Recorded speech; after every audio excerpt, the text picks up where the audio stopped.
welcome to episode 91 of the Character Unlock podcast. My name's Brooker and I'm hosting this week, and joining me as always is my good buddy John. Hello. And my not quite so good buddy Lee.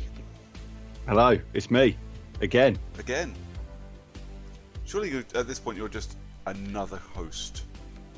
I'm a half-time host this year, it seems. Yeah. Without any hosting responsibilities. I'm basically a scab. Wow. Well, I mean, One that you can't get rid of. You pick it off and then it just grows back a month later. I've got one of those on the back of my head Why? because I keep picking it. Does it take a month to grow back? I wouldn't say a month, more like maybe days. Right. I don't know. I don't. Shave your head. It's the question easiest way to get rid of it. When you pick it off and you look at it, has it got hairs in it as well? Because you pulled out 3 or 4 hairs as you picked it off. It's not a good start. God, no. I can't remember any hairs coming out when I'm picking it. If I'll be honest. Is John too young to have started losing his hair seriously like that, though, you know? I do have a pretty obvious receding hairline, which is the reason why I no longer tie my hair back. You just bick it. Just stop all pretense. Just bick the whole lot off. Yeah, I really go always full just Lee. do that. What do you mean full Lee? I'm not kidding you, I look like a microphone at the minute with a beard. Or I a need, dandelion clock We with a need to face send in the middle. pictures of this. I need pictures. Do you look like a white Colin Kaepernick? Yeah, it's been 30-something days since I've shaved my head or beard Why? because the hairdressers are all closed. But you could But do it you- yourself. I don't have the gear, mate. Your don't hairstyle have is the gear. literally no hair. How You can do this. How do you not The thing own a is, I- razor? Well, see, because I've not had a wet shave in years, and I don't have a pair of clippers because my sister's a hairdresser, so she does my hair and my beard at the same time. Fair So enough. I've never needed to buy one, and then obviously now that we can't visit, I've just thought I'm just going to let it grow, and obviously the missus fucking hates it, which just eggs me on more to grow it even longer. If I'm absolutely honest. Start folding it out into braids, mate. It'd be great. But like, it's got so long on the sides now that it's flattening itself out. So I've actually got a proper haircut now. It's Wow. It's just, well, with none on top, obviously. It's just ridiculous. Go And full comb over. Can see just how grey I am now as well, which is fun. Does this bad boy need to hurry up, or you're going to end up like with full curtains? I'm definitely not going to have curtains unless they start on the sides. Open have, curtains then. I might have one of those old school American mullets, you know, where they've got long sides but nothing on top. You're the Tiger King. Mm. Full Paul Yes. Heyman. Bring that bad I've seen boy the on. pictures. I've seen the pictures, but obviously my beard is just everywhere as well. It's like, I think it's about growing down to my nipples now. Yeah, you need to shave that into some kind of weird mutton chops if you're going to go with the American ponytail. Yeah, well, I ain't going anywhere. This is why it's perfect. The Although- perfect opportunity to do it. The issue, like, it wasn't really an issue because I wasn't, you know, we weren't going anywhere. I thought, you know, why bother? It's not worth the effort. I'm not going to bother spending money buying something because when the lockdown's lifted, I'll just go and get it shaved. But I then, mean, when? if the lockdown's lifted. But then, like, a couple of days ago, we got an invitation because I joined a new team at work, and I got an invitation to have a Zoom drinks party tomorrow night, which is yesterday night if you're listening on Friday. But I mean, if. yeah. Well, now I'm here, I suppose I'm going to listen to it on Friday anyway, Def. So, Lee, tomorrow, I'm confused. But basically, Do you I've remember only yesterday? met a couple of people from this team, and there's like 6 of them. And so the first time they're ever going to meet me, I literally look like someone's dipped me in some iron filings. It's ridiculous. that guy that you used to do the picture with when you were a kid. Just mad, utter mad. You'll look like a character from the Guess Who game. Yeah, well, the one without the glasses, obviously. Shifty old. The guy that looks like he's had a really hard life, bit done over. I think we're all looking like that at the moment. Live for. Oh, miserable. My favourite meme coming out so far from the lockdown is, in about 30 days, all the blondes are going to suddenly disappear. Yeah, there's a lot of. I bet there's a lot of roots and stuff going around. Oh yes, in me too. Fuck. Oh yeah. Forgot you always dye that ginger out of your hair. Yeah, but wouldn't you? Probably. Yeah. Wow, that was all right. We went around on that one. Yeah, That's that an was introduction and a that half. was an intro. I was kind of hoping, because I don't like doing a thing where you just go, and now we're going to talk about the news. I was hoping I'd find a segue, but I don't know how to segue in from head scabs and shitty haircuts to like Modern Warfare 3. I just don't know how to do it. So lads, apparently Modern Warfare 3 is being remastered. Hold on, I'm just picking my head scab. Thanks. I don't care for that one way or the other.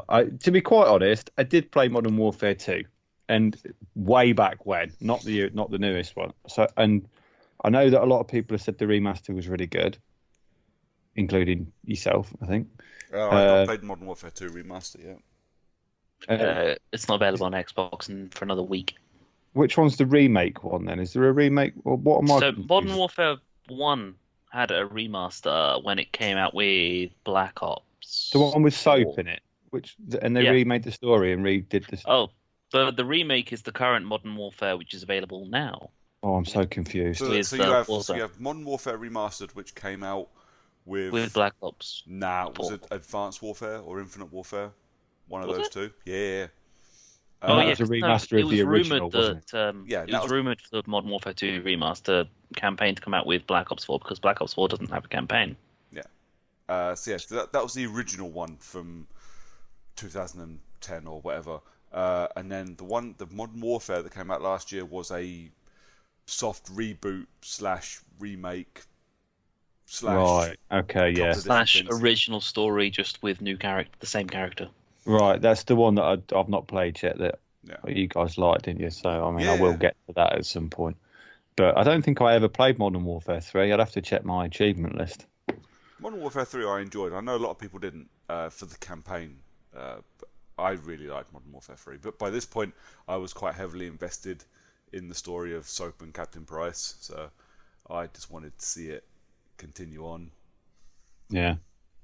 Modern Warfare 2 was the one that was all over the news due to the fact that no Russian was the thing, but I still find that the Modern Warfare 3 campaign was a lot more shocking.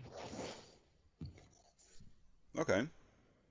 It was just because you get to play as a guy in the middle of London for all of about 15 seconds before a fucking explosive, an IED blows up in front of him and his family with young daughter.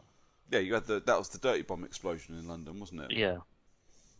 Which was put in literally to cause controversy after they accidentally caused controversy with no Russian. Yeah. Where at least no Russian had a reason to be in there. It was vital to the overall story. Well, I say vital to the overall story. It wasn't because you can skip it and it means absolutely nothing. Literally the ending being that they find out that the guy is a double agent and they're just making fun of the Americans and saying, look, we know you're an American. Here we go. Fuck you. Americans blew up a fucking airport. So that's the whole point of that section of the game, which no one cared about because no one actually paid attention to the story. They were just going, lol, shooting civilians. So that was the bit right at the start, wasn't it? Or am I mistaken? It was like the third mission, I think. Oh, right. Which was the one that got the whole first level banned most places? They took it out. It was like in an airport or something.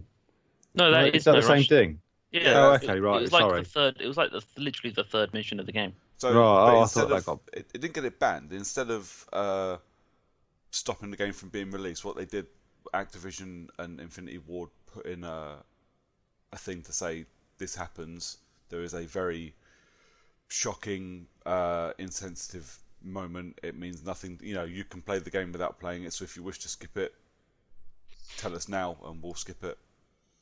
Right. Yeah. And then it's like literally it says it's along the lines of "you will not be asked again" or something. Yeah, which literally nobody did. Nobody skipped it because no one gave a fuck. Because it's a video game, no one gives a fuck. But still, Yeah, it's not like the video game that was pulled from Steam, which is called Active Shooter, where it's literally you are a school shooter. yes. Fuck. Yeah. So I never played 3. I played 2 and 4. So yeah, it's all new for me. I can't expect I'll ever play it. It's nice that they're going back and making remasters. I don't think they should bother with CODs. I think there's plenty of them. They're fucking still releasing the main ones. I mean, it's just a money spinner, isn't it? It's not to actually bring a good game back. It's just a money spinner, and that's shit. I mean, this is literally 20 quid a pop, free money for them, essentially, to remaster Modern Warfare 2's campaign. I'm all for it, I have to admit. For the Modern Warfare games and for the campaigns, I think if I can pick and choose at 20 quid a pop to buy nice, cleaned up versions of the campaigns, I'm all up for that. Because I've got Modern Warfare remastered, I will get Modern Warfare 2 remastered, and probably 3, but I don't think I'd bother with any others. Maybe Black Ops 1. I enjoyed Black Ops 1. If they were to repolish and put out, say, COD 3, World at War, and Black Ops 1 campaigns, like they've done with 2, Modern Warfare, I would certainly consider picking up each of those. The rest of them, probably not. Thinking about it, I don't think any of the other campaigns have actually really done anything for me outside of those others. Apart from the obvious Modern Warfare ones, but that doesn't really count, seeing as they've already been confirmed and pseudo-confirmed. Yeah, no, most of the others are going to be available. We assume backwards compatible on the next machines because they're all current generation games. So if you want to play them, just buy the downloads when they go on sale. Yep. Is it weird that I just basically said that the first 3 Treyarch campaigns were really good? Nah. And then pretty much just said that anything after that is shit. Nah. I liked all, apart from Black Ops 3, which I thought was really fucking boring.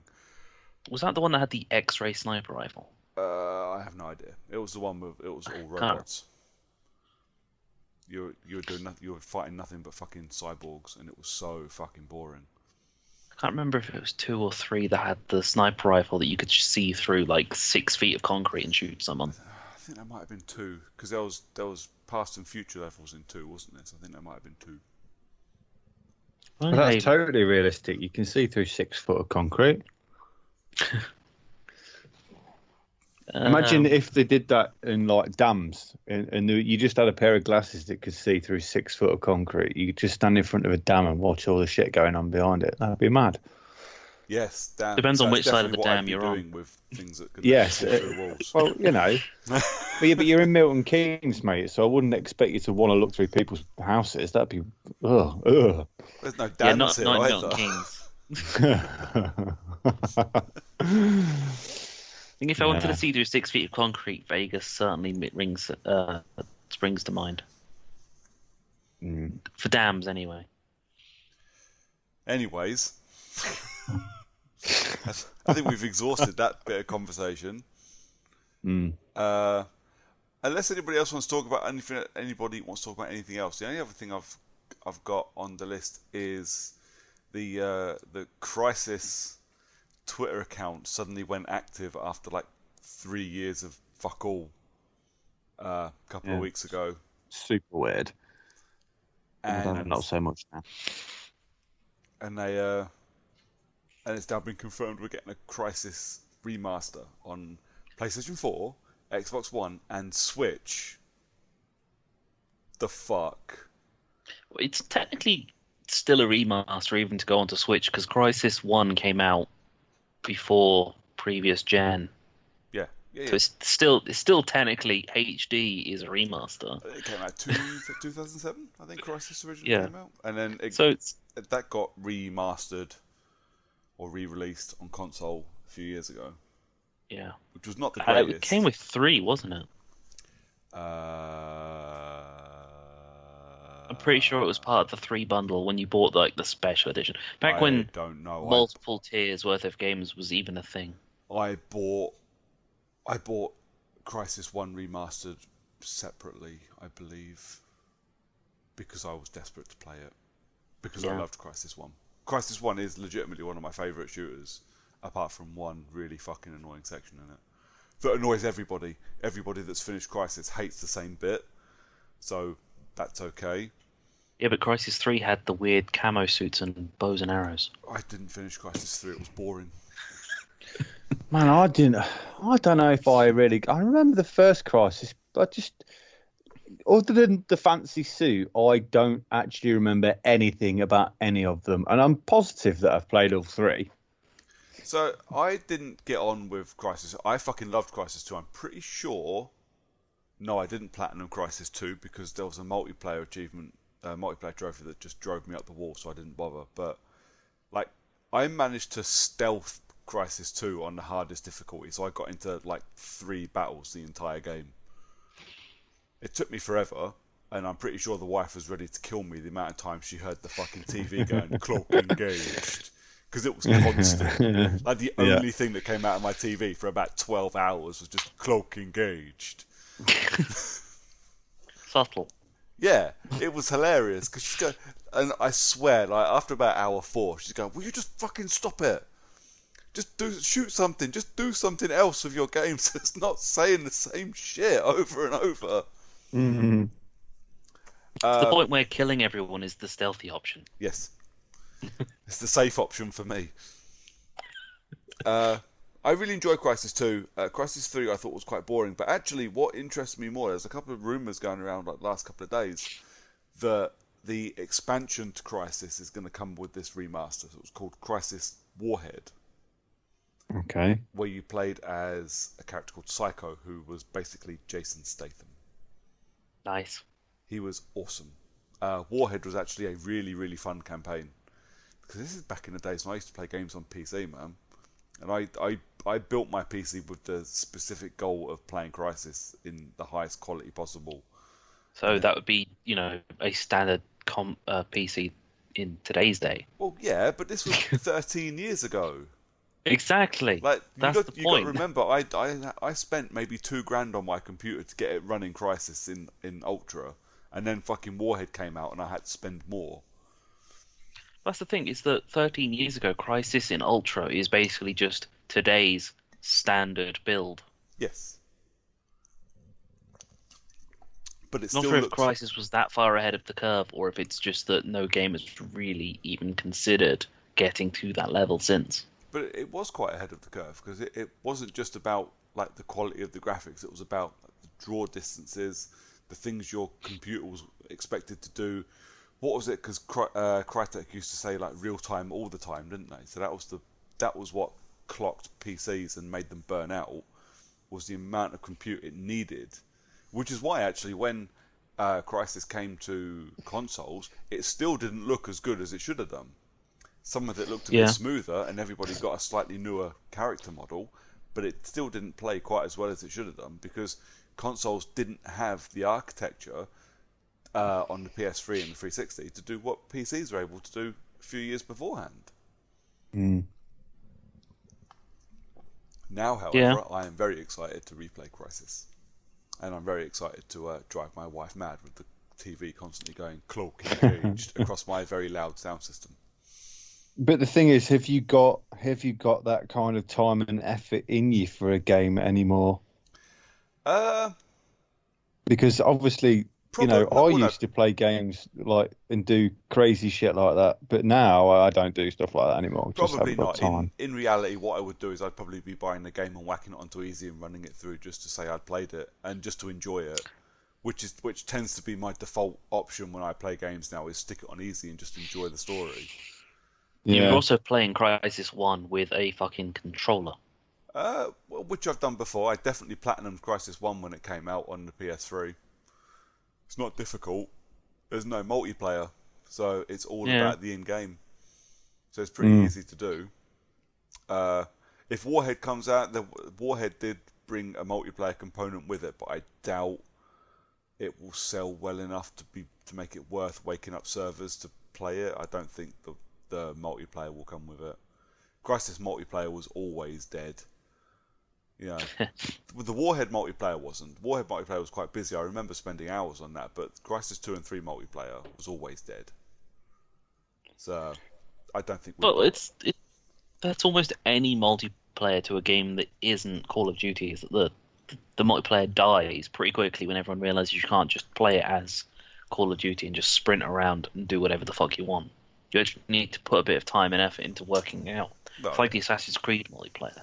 Yeah, but the Assassin's Creed multiplayer was still people from COD servers because it was just people running around doing COD stuff.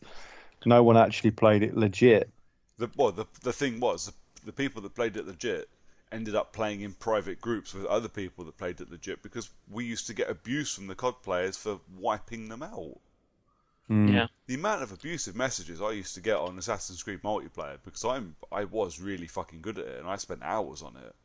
But I don't believe that. Because if you want to run and gun on it, running gun shit. You don't get any points, did you? But you get single points or whatever. But yeah, but it's crap. If you play the game properly, you only need 2 or 3 good kills and you're at the top of the table.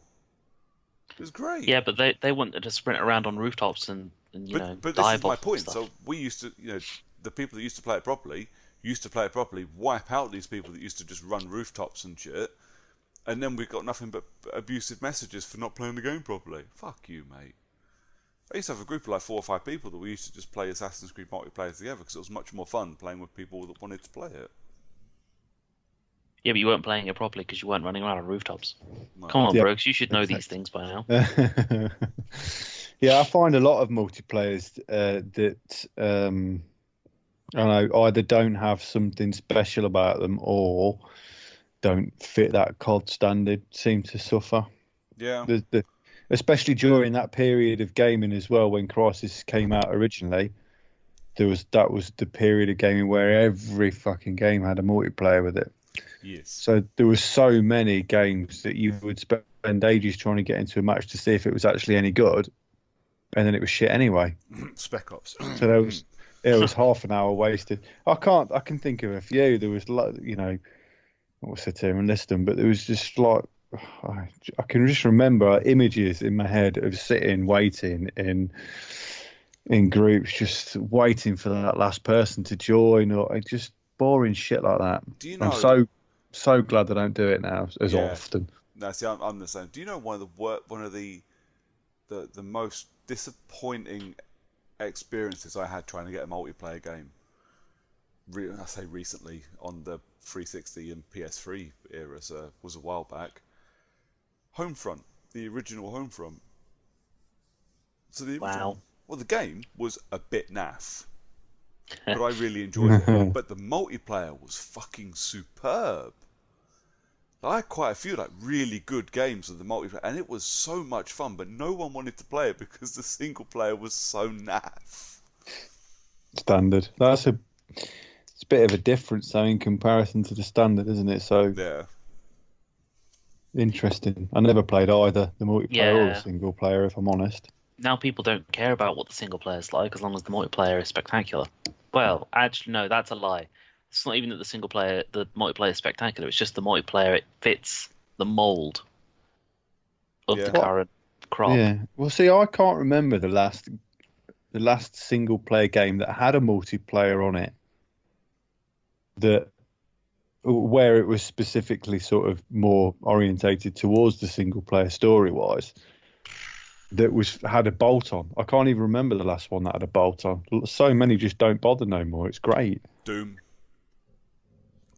What, Eternal? 2016. Would you class that as a bolt on? I didn't hate it. I mean, I loved it, but I was only one of like 9 people that played it. To be fair, Doom 2016 was a slow burner as well, though, wasn't it? Because that didn't get, like, when you were playing it initially, that it didn't have the following that it does now. No. Is Doom Eternal's multiplayer considered a bolt-on? I wouldn't consider it a bolt-on because I thought it was a lot of fun. Yeah. And it's hard as fuck. Yeah. And it's a good way of keeping your interest in the game going. I think it didn't feel like it felt like Doom. Yeah. It But we didn't. are at the point where games can't do both anymore. It's not. It's they. I mean, there's a reason to why they have different studios do single player to the ones that do the multiplayer.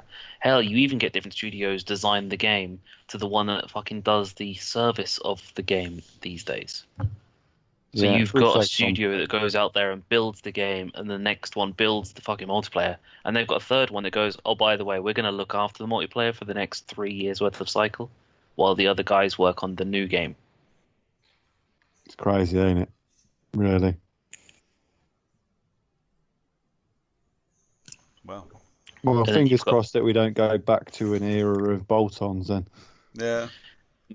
yeah, well, we're in an era of it's either single player or it's multiplayer almost now, with games coming out with, say, I don't know, Fortnite, which is purely multiplayer. Black Ops 4 was purely multiplayer. Other games coming around where it's just purely multiplayer. And then you've got much less of games coming out which are just single player.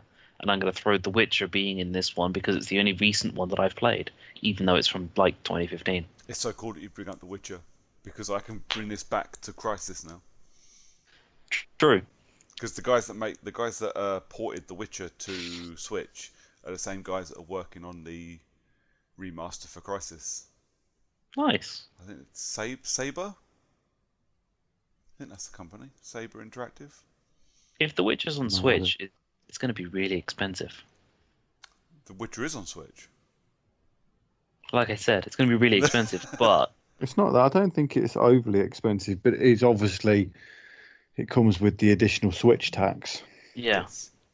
But if you can get hold of it, I can imagine it working pretty well on Switch, seeing as it's a single-player game to play in just handheld mode. There isn't a lot to it. I guess draw distance and audio are a huge thing about this game, which might be the only things that cause problems, but I can't say that it's going to be as bad as when they put Dead Rising on. Oh fuck! I want to say Wii. It only runs at 540 on the Switch. Well, you'd expect that, though, wouldn't you? Yeah. Yeah, of course.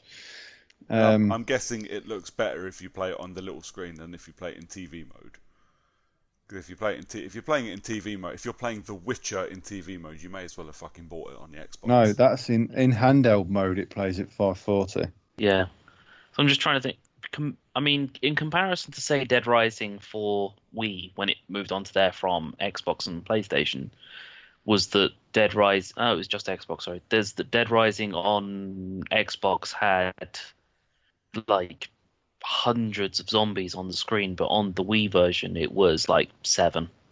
Yeah, but you had the same thing with Borderlands 2, didn't you? Going from console down to Vita to keep the frame rate and everything up, and to keep the super quick feel of it. They had to cut down the amount of enemies. So where you would have run into a bunch of 30 or 40 guys to kill, now there was only 3. Yeah, I remember playing Borderlands on Vita. It was fucking terrible. It was. I won a competition to get a copy, so I have a digital copy of it for a machine I do not own.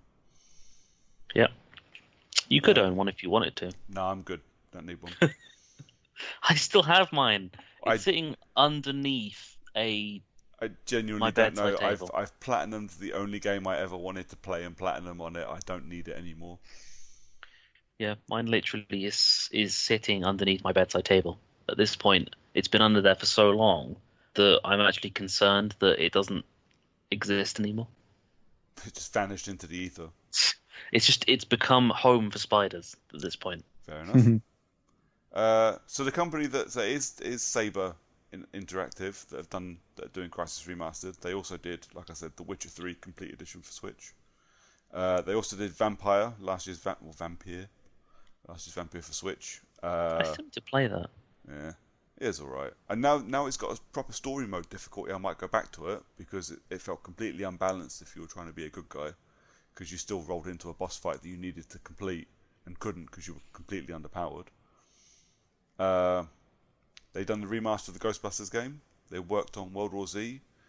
and they have been involved apparently in the Master Chief Collection. Okay, Take from that what you will. fair enough. And they know their shit with remasters and builds then.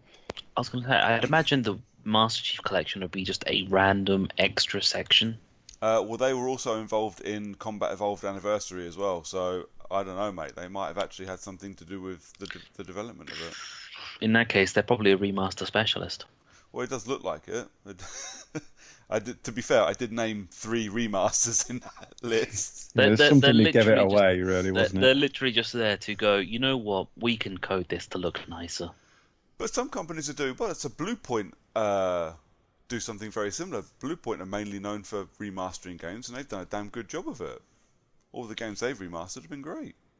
Well, we are in that generation of still pseudo HD up to 4K from standard to def stuff. So, yeah. Plus, it's easier remastering is to gonna be recode this forever. something and make a whole new story. Yeah, but I think we're also there's going to be this big kind of gap, especially I think on like the PlayStation side, where a lot of the games that are out on the PS3 aren't going to be ever backwards compatible on the 4 and or 5. So this is a golden time for all of these developers to rebuild and resell these games, because it's not cheap, but it's minimal expense to remaster one of these games, compared to deving a brand new game. And there are some outstanding titles on the PlayStation 3. Yeah, and you can then resell these games for 25, 30 quid. People lap it up because it's a game they know, a game they love, and it's cheap. Yeah. And now it's going to play on all of their consoles from here to eternity. So, welcome to capitalism. Yeah. There's a big definitely list play of it. games I'd really like to see remastered. I'd But kill for I just- Infamous. Yeah, I'd like Infamous and Wet. I was a really big fan of, but I know a lot of people didn't like that. Never played it. I always wanted to, but no, that and the Oh, it was a lot Saboteur. of fun. The soundtrack was fucking excellent. They were on my list, but never actually got around to playing. Enslaved as well. I've always wanted. I mean, that looked fucking damn straight when it came out. I could sit here and name games I'd love to see a remaster for till the cows come home, but I know I'm a lot the of them same. won't happen. The first 2 Infamous games. Oh, Killzone 2. Just remaster Killzone 2 for me. Honestly, I'm surprised they haven't done the Killzone series, if I'm honest. Well, So I'm surprised the Killzone collection doesn't exist in some way or another. That's because we already have the Killzone collection on PS3. So I don't know. The engine seems quite flexible. A lot of people are using it now. I get for the Shadowfall engine. People seem quite happy with it. I would like a Killzone 2 remaster because, well, frankly, I tried to play Killzone 2 on PlayStation Now recently, and the controls are just utter balls. I can't play it. The controls wasn't a good set on Killzone. No, it was not. Clicking the fucking left stick to ADS is the worst thing ever. Unless they're gonna completely revolutionize the controller, like they did with the Xbox original to the 360 and beyond, you're not going to get a better controller if they were to remaster the Killzone collection. No. I don't want a new controller. I want a fixed control scheme. Yeah, that's not going to happen. Like I said, it requires a full change of controller. So the getting rid of the black and white button on the Xbox original meant that the only reason why Halos 1 and 2 got big updates for when the Master Chief Collection came around, because those buttons didn't exist anymore, so they can't have them in the game. So your Killzone is still going to have that thumbstick for, or whatever the fuck, for ADS. Then just give me the ability to remap my current controller to whatever I want it to do, which I'm pretty sure I can do now. Yeah, I feel like if PlayStation had taken a leaf from the Xbox, is that you can do that outside of games now. Yeah, this is what I'm Just saying. have a permanent remap. But give me the ability to do left trigger for ADS on Killzone, and I'd be a happy man. But yeah, like Lee, I could sit here all day and talk about games I'd like remastered. But then the same conversation comes up: do I really have the time to play through all these fucking games I've played before? I don't have time to play the games I'm currently playing now. I was going to say, right now, you probably should have more time than ever Why? because you're not doing any job. But I am. I'm still working every day. It's only you, John, that doesn't have a job or a wife or child. So All of literally, these you have things. 24 hours a day to do whatever the fuck you want. It's not actually that good, to be fair. I'd kill to be able to do any kind of work or the grass anything is else. always greener, though, isn't it? Yeah. Mate, if you'd been sat on 5 weeks worth of no work, apart from a little teaser of saying, "Oh, by the way, you can do some work," and then to find out that no, it's not actually happening, you would desperate be going back to work right now. I think you and me see that very differently. Providing I was still getting an income, I think I could have a year off and be absolutely fine. You say that now, but believe me, you would not. I'm busier now than I've ever been. I hate COVID-19. I have never been this busy before. I'm literally doing 8 hours a day. Fuck off. Not even kidding. You're doing a regular person's day's worth of work now that something's happening. That clearly shows you should not that your job is not that important most of the year round. If you're finally turning around. It doesn't work like that. It's not based on hours. It's based on workload. And if I can get my work done quicker, which I normally do. I can get my workload quicker. It doesn't benefit me in any way. Yeah, because you have to work to an hour set, correct? Yes. Whereas I don't. I work to this is your workload. So now my workload has increased because of all the additional COVID stuff. And so my hours have increased to match. Which is annoying, as you can well imagine. Have you guys finished whipping dicks out? Yeah, Lee works harder than all of us combined. I think that is the takeaway from that section, I think, is that I am the hardest worker. Well, with the largest penis. Yep. He's the hardest worker and has a limp penis. I am a limp penis. I'm not going to disagree with you. I feel that I should just nod and agree sweetly. Yeah. So I've got some. It's not really news as such. So obviously we played Halo Reach earlier this year. Yes. As a group, and we've spoken about it on. Considering where we are right now, that was still so far the worst part of my year. So, do you remember the last level where you basically No. you're getting set up to die? You die on the last level, and that's it. Oh yeah, I remember. Okay, so if you go into theatre mode on the last level and you fly up with the camera and go way out into the middle of nowhere, you come across a junkyard with an old space freighter there, and on top of that space freighter there's a really teeny tiny little model of Master Chief, and it's the same size as the Spartans in the game, because they used this little Master Chief model to sort of scale everything that they were building on the level. Yeah. But they left it in because it's so far away from the map, and obviously you've only got a limited amount of time and so on and so forth to actually do it. The only way that anyone ever found this little tiny fucking figure way out in the middle of nowhere was through the theatre mode. Yeah. Well, there's a group of guys on that got a YouTube channel and stuff, and they do all this fucking crazy jump tech and working out angles and all this crazy shit. They've been working on trying to get to Master Chief with a character for 10 years, and they did it. And they did it in March, at the end of March. They got there. I mean, you got to watch the video. Well, it is fucking bonkers. Some of the shit that they do is just crazy. Like standing on boxes, blowing each other up in the air. Took 3 of them to do it as well. You couldn't do it on your own.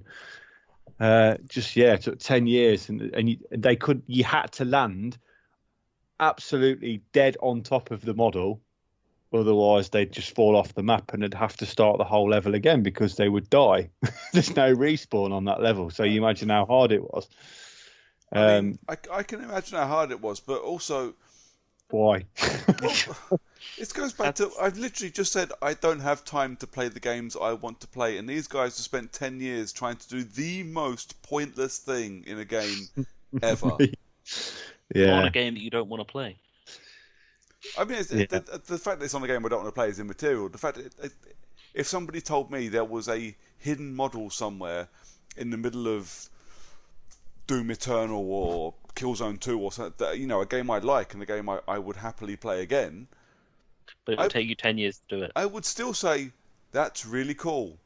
Come see me when someone else has found it. I want to go play something else. Because I've got no interest in spending 10 years trying to figure out. I don't want to do the platforming sections in Doom Eternal, and they're annoying enough as they are. Why do I want to do 3 people's worth of firing rockets at each other to try I've got the problem with these guys though is that, and it's the same problem that a lot of the youth have now, is that they've got the whole YouTube thing, and this is their trick. I can't remember what they were called now. Something trickosity or something like that. Their sole existence. And so, yeah, all they do is trick. No, it's not that, but they do tricks in loads of all the games, you know, like jump tricks and stuff like that. And that's their thing. So they've spent all that time and I presume they've got to be getting some sort of income. Otherwise, I can't imagine why you'd spend 10 fucking years trying to get there. But I thought it was very interesting. Just thinking about it is exhausting.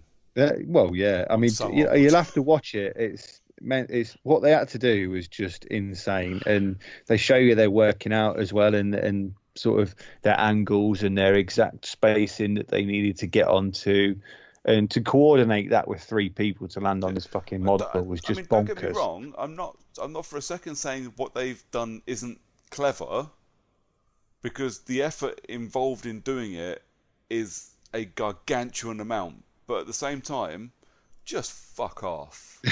Exactly. Yeah, it was weird. I think the trickosity, I suppose, for me, I think the best thing, if I remember doing in Halo Reach, was I jumped out of a Banshee and landed on somebody else's Banshee and hijacked it. That was about the best thing I remember doing on it. So this stuff's fucking crazy. It just reminds me of all of the people on the various battlefields that have flown airplanes up in the sky, bailed out of them, shot someone chasing them in an airplane, and then getting back into their original airplane. Yeah, I think I remember a couple of those videos. Crazy shit. But there you go. That's a little Easter egg news. Bonkers. Absolutely bonkers. Do we want to talk about games we've been playing then, lads? I guess so. Where do we want to start? Who wants to start? I'll go first. Go on then, mate. What have you been playing? So I've Football played. Manager. Nah, funnily enough, I'm not going to talk about that game. You notice he says, funnily enough, I'm not going to talk about it. Not funnily enough, I've not been playing it. I'm not going to confirm nor deny the existence of my playing of that game. I may have a screenshot from our Skype conversation that says you were playing it this evening. Like I said, I am not going to confirm nor deny it. I played a weird space Minecraft-ish-esque game called Astroneer with my good friend and mutual acquaintance of Dunny. All right. Just because I think he texted me randomly one day and just asked if I had it downloaded, and I said I didn't, and he said he was quite disappointed by it. So it's a very, very small game, so it took all of about 50 minutes to install it while he was making breakfast or something, and we just sort of planned to play it together. It's like he texted me at like 10 in the morning or something to ask if I was if I had it installed to play it, and then it was like 4 in the afternoon when we actually finally got around to finishing what we were doing. So it took a good like nearly 6 hours to just play a little tiny amount. Christ. Yeah. Oh. It's a proper it is Minecraft-esque, where you're on a planet. That's why it's astronaut, because you're an astronaut on a planet. Thanks for Yeah. clarifying. I see what they've done there. Yeah. Just in case you weren't capable of putting your brain together properly, much like me with sentence making. You literally are an astronaut on a planet. You build and design things to go together for you to explore this planet and other planets better. So my knowledge of it is very limited because I was just playing to have fun with a friend, which would be essentially me playing any other game that I'm not invested in whatsoever, is to just the bare minimum of I can dig a hole here, so I'm going to dig a hole, and then find out that the hole goes a lot deeper than I really wanted it to, and now I'm stuck and running out of oxygen. Okay. Yeah. So is it anything like No Man's Sky then, by the sounds of it? Yes. Imagine No Man's Sky, but you can play with other people. You can play No Man's Sky with other people. Now. Can you? Now. Yeah, now. So Astroneer has you're on. I think No Man's Sky is more based on, rather than the whole being on a planet and exploring that planet, it's entire universe exploration. Whereas I think Astroneer is it's just one planet. is just, well, no, there are multiple planets. You get a solar system to play with. That's about it, from what I can tell. Not played it that much. I have the achievement for playing 4 hours with someone else in multiplayer, but that was mostly me not being able to. Well, I say me, us not being able to get back to our home base because we couldn't find it for ages. To be fair, you were playing with Dunny, so it's been a while since I played a game with Dunny, but the last thing I remember was just nothing ever goes right when you're playing with Dunny. It's He's true. literally a walking misfortune. Catastrophe. Yeah. So I think at one point we'd gone to do a bit of resource mining, and after mining a big hole, I decided to try and fill it in to make it safe so I didn't fall in it, because I had a habit of falling down holes, because as the second to someone else's game, your draw distance isn't as good as the primary. Oh, okay. So I How does was that seeing I don't know, it feels like the only explanation is that because you've joined their game, you're waiting for the draw distance to exist in their game before it can exist in yours. So I was driving down holes and finding things much after them. Or he would say, can you see this in the distance at this angle over here up this mountain? I'd say, I can't even see this fucking mountain that you can see. Wow. Yeah. That sounds bizarre. So the draw and distance difficult to actually do anything together. Yeah, so it was a bit odd because the draw distance did have its own issue. So in an attempt at making the game a bit safer for myself, I was filling a hole in, because you have a gun which can dig holes but at the same time can both fill the hole in from the angle, or you could just flatten a surface based on the equivalence. So whatever angle you're pointing at, you can just build across at that exact angle. So I was trying to fill a hole in, which was fucking huge, and then fell into the hole anyway. And it was surprisingly difficult to get out of because the hole was fucking huge after having mined there for a while. And I was absolutely corpsing at this point because of the irony of me trying to make a hole safe. I fell in it anyway. Yeah, it did take us. We'd driven away from his base at this point. He was on a phone to his dad, I think. So I was driving away, trying to find some resources, and then we couldn't find our way back. You need to confirm, was he on the phone to his dad in the game, or was Dunny actually on the phone to his dad? Dunny was on the phone to his dad while I was driving. Right. So neither of us were really paying attention to us getting back to his base. Me, having played it almost not at all, was pretty of the inkling that you knew where your base was at all times. And However, there's no waypoint system, I presume. The waypoint system is flawed at best. You can put beacons down, but the beacons can disappear in the environment. So if cloud is in the distance where your beacon is, your beacon disappears in the cloud. What? Yes. Wow. So Mountains, is it more like a trees. flare then, maybe? It's kind of. I mean, it's your beacon is literally just a literal piece of metal in the floor which shoots an icon into the sky. But if there's things in the way, including clouds, you can't see it. Or when you get to a certain distance, the color disappears. So a yellow beacon turns kind of green and then gray and then disappears over a certain distance. And as I described before, my draw distance was a lot less than what Dunny's was, being the not the host. So yeah, Astroneer is an odd game. I had a surprising amount of fun, but I think it was mostly because I was playing with someone as opposed to actually playing the game.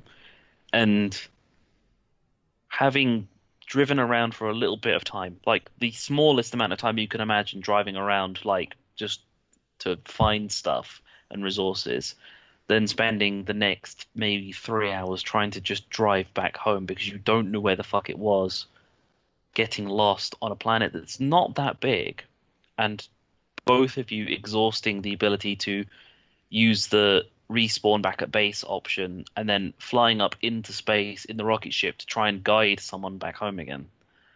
We exhausted that 3 times trying to get back to the base. All while knowing that the base is in the exact position where the sun crosses over the base in the sky. So if you just followed the sun in the sky, you would find his home base. But like I said, with draw distance being quite poor for me, if I was driving around, I would never have seen his base despite following the sun somehow. And we managed to find one of his beacons 4 times before finding his actual base. And this is a beacon that we just happened to put down randomly because it was near some resources. Beyond that, we also managed to find a set of resources twice that we had no interest in, that we got fed up of finding, that we built a bridge to go take us past it at a different angle so we could avoid finding it at a different point in time. Wow. Getting lost on So a it's basically planet. like a drunken Yes. night out where you just walk around in circles to the left. Yes. I think I actually said that to Dunny at one point where Oh, I look, said that another KFC. we literally were driving around and he said, I'm pretty sure we've seen this place. And I replied back to Dunny with, we've pretty much turned right every set of trees we found. Of course we found this place more than once. Wow, it's like driving around Milton Keynes. It's literally you're driving across a big field because we knew his home base was in a massive field with no mountains and no trees around it. So we were driving around and then we were turning right. For some strange reason, he decided that we were always going to turn right when he took over. I was like, of course we were going to drive back into this exact same location. We've done nothing I've but got turn no right. sympathy for you if you were allowing Dunny to make any kind of cognitive decision. Yeah, I think I definitely suggested that we turn a different direction or that we try a different angle. And at one point, I got bored enough that I was just, instead of driving around the forest, I was driving through it. And definitely at one point, I got out of the vehicle and just dug a tunnel through the mountain instead of driving around it. Because I was fed up of driving up the mountain, not being able to get up it, then getting turned around. Standard video game logic of you trying to drive over something is that you get kind of stuck. You have to turn slightly to get a different angle to try and get up, but also at the same time still driving across. And then you get stuck and have to go down a bit. And if you're in a mountain range, you can get lost because this game does not have a very good compass system in any way. So I literally just dug a hole through the mountain to try and get the truck through it because it was the easier option. So now he's got a planet with a mountain that's just got a hole in it permanently. Nice. He could just cover the front and back of the hole, though. True. And he could ignore the whole cigar-shaped tube on the inside. But I feel like the hole was definitely beneficial because at this point we were on the process of getting back to his base as opposed to just being in the middle of nowhere. The hole does no damage. There was no minerals there that he missed out on or anything.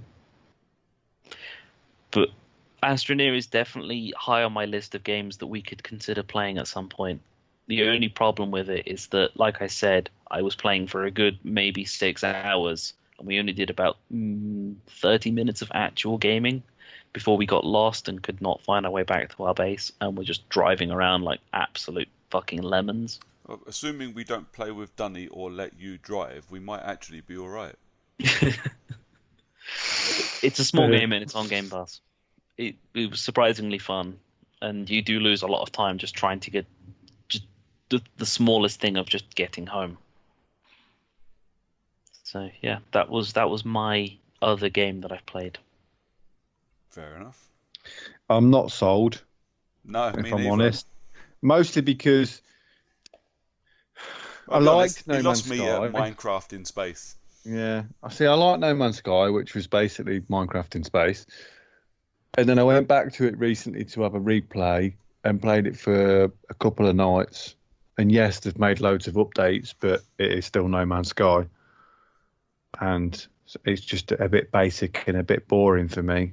And once you've done a little bit or a lot of it, that's all you really need to do. And Minecraft doesn't really appeal to me because I'm over the age of 15. Are you sure you are? Well, I'm not 100% sure, but, I'm bald with grey hair on the sides. I'd be an unfortunate 15-year-old, wouldn't I suppose.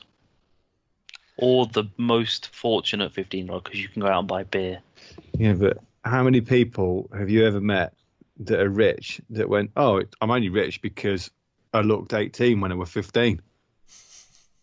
None. True. I made my millions by buying booze for people from the co-op And selling it onto your and mates. selling it onto my mates for £1 each. Profit? No. Yeah. I mean, I played Minecraft as well once for about 20 minutes until I realised there wasn't really any reason for me to be playing it. It's pretty much my experience with Minecraft as well. Yeah. I find that I have that kind of feeling towards any game that's like that. So I really don't like strategy games now either.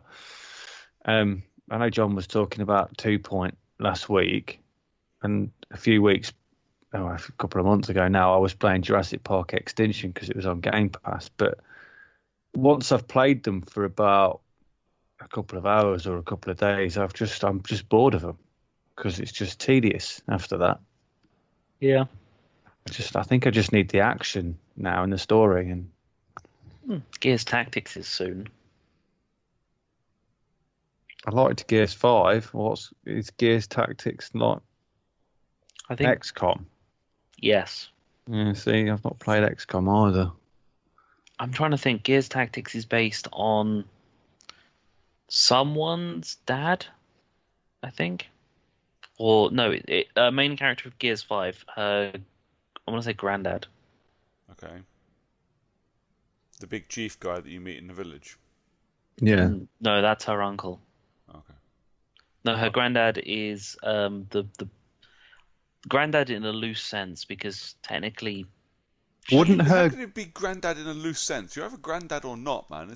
wouldn't her granddad in a loose sense be Adam Phoenix? Or am I remembering the story completely wrong? I was gonna say, because her mother is the daughter of Queen Mira.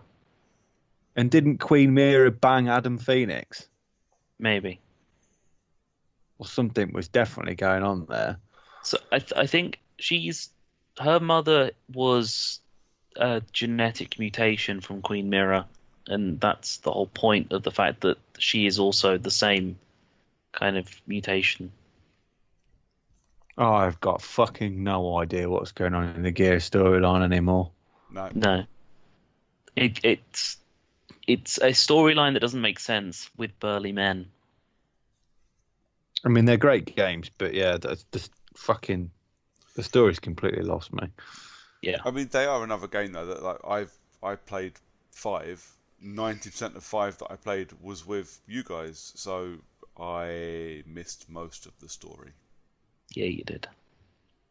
Which is a shame, because I actually quite like the Gears story. Well, apart from 4. 4 sucked. Yeah, the Gears 5 story wasn't particularly brilliant and almost non-existent apart from like maybe one tiny little bit of the game when you're on the ice planet. Yeah. Ice Planet. Was that Hoth by any chance? Maybe. No. Lee, Uh, mate, what have you been playing? Save us from this stupid conversation.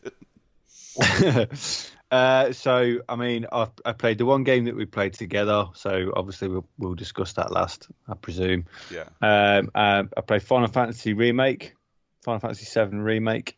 How is it? Excellent. Have you finished it? I have.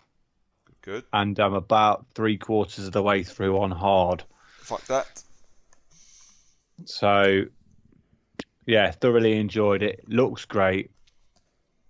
I don't want to spoil anything because it's pretty fresh out the bag, isn't it? But yeah, I mean, it has its issues. You know, the standard trope of characters from is basically any of the additional characters that they've added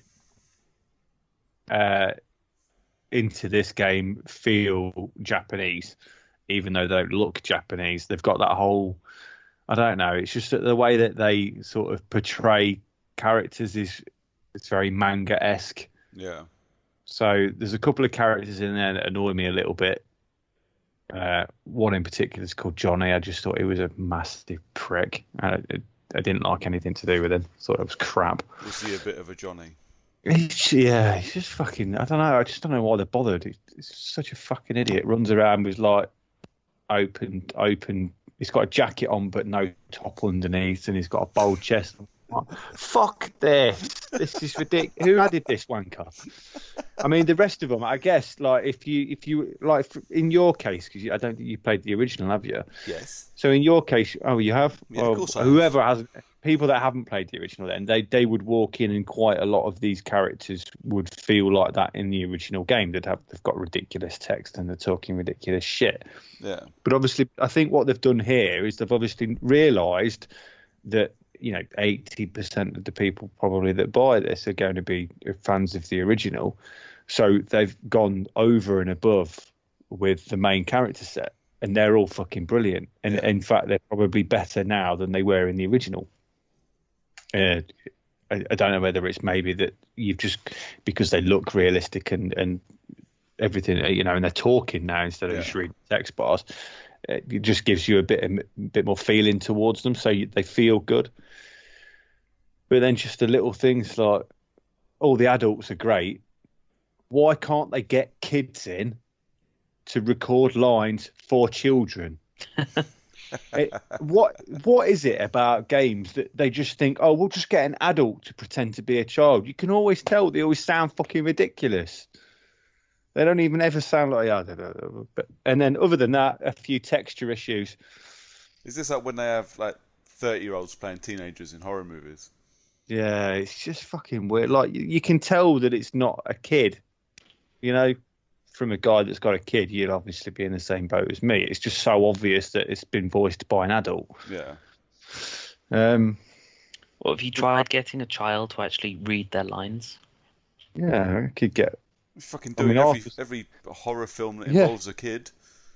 I mean, Arthur's 3, I could get him to read something if I told him what to say. He would generally say it, and he wouldn't sound quite as hammy as a fake adult trying to pretend to be a child. But that's a small grievance of mine in most of these types of games, anyway. But outside of those, I mean, I like what they've done with it. I think it's brilliant. It looks fantastic. It plays fantastic. The combat is outside of the ATB gauge, turn-based system Final Fantasies. This is easily, without question, the best combat system of any of the Final Fantasies. Nice. Easily. They've taken all the best bits from 13, all the best bits from 15, and they've stuck them all together. And it fucking works brilliantly, and it's clever, and it makes you think. And then obviously in hard mode, you really have to think about what you're doing and switch characters often to use the best abilities and stuff like that. Yeah. So it's very clever what they've done. There's a little bit of an issue with the enemies only, not only, but for the majority of the time, especially some of the bosses, they only focus on the character that you're controlling at the time. Okay. Which can be annoying, but as long as you figure out how to play it, then you can you take control of a character, build up your ATB barge, flat out some sort of ability, and then switch to the next character. You can kind of move it around and keep your damage low. It's not too bad, but you can't play hard mode off the bat. That's only something that you can do once you've completed the game. And is it New Game Plus or is it? Not technically. So the New Game Plus is you get the save game and it gives you a chapter select. So you can select any chapter you want to play. Okay. On any of the difficulties you want to play it on. So I just started from the first chapter on hard, and it carries on going. But I can stop whenever I want and choose a different chapter. Nice. So it's So it's not technically, and it's a chapter select New Game Plus. Cool. But there is things that are only available on hard mode. So there's some bosses and stuff that are only available on hard mode. That's classic video gaming, that one. Yep. I mean, although, I'm hard pressed to think of the last game that had a hard mode where you could only fight a particular boss if you played it on that mode. Yeah, see, I'd kind of lean towards things like, well, the new one, the remakes as well, but like Resi 2, where you didn't get to play half the game unless you finished it as both characters in a certain time limit with a certain gun and all that kind of shit, so you could unlock things like the Fourth Survivor. That would be as close as I think I could name to that.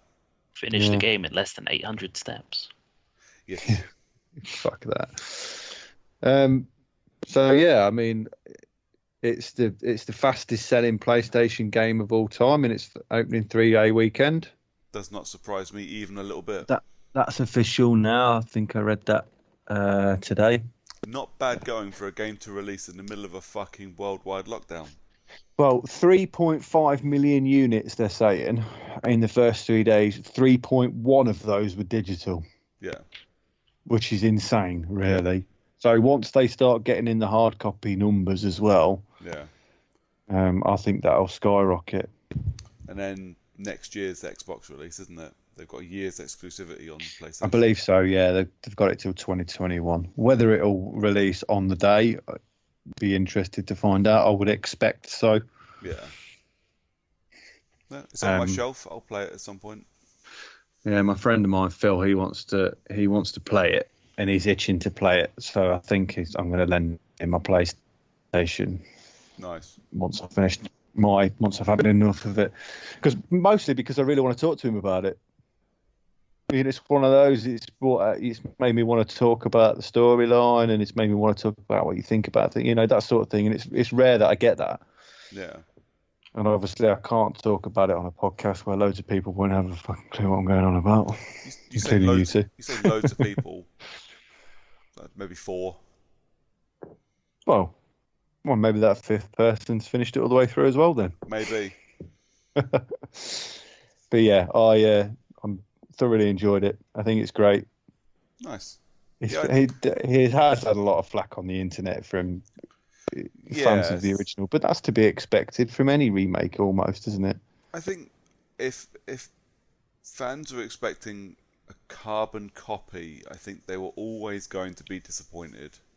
Well, see, I think that the title for it has fallen foul of what the old game fell foul of, and that's just a misinterpretation of what they've called it in Japan. I don't think they should have called it remake. Reimagine would have been a better way of putting it. See, I would expect remake. I don't know, maybe this is just because I've watched far too many films that are remakes of old ones that are completely fucking different. If it's different, remake works completely well. Completely well?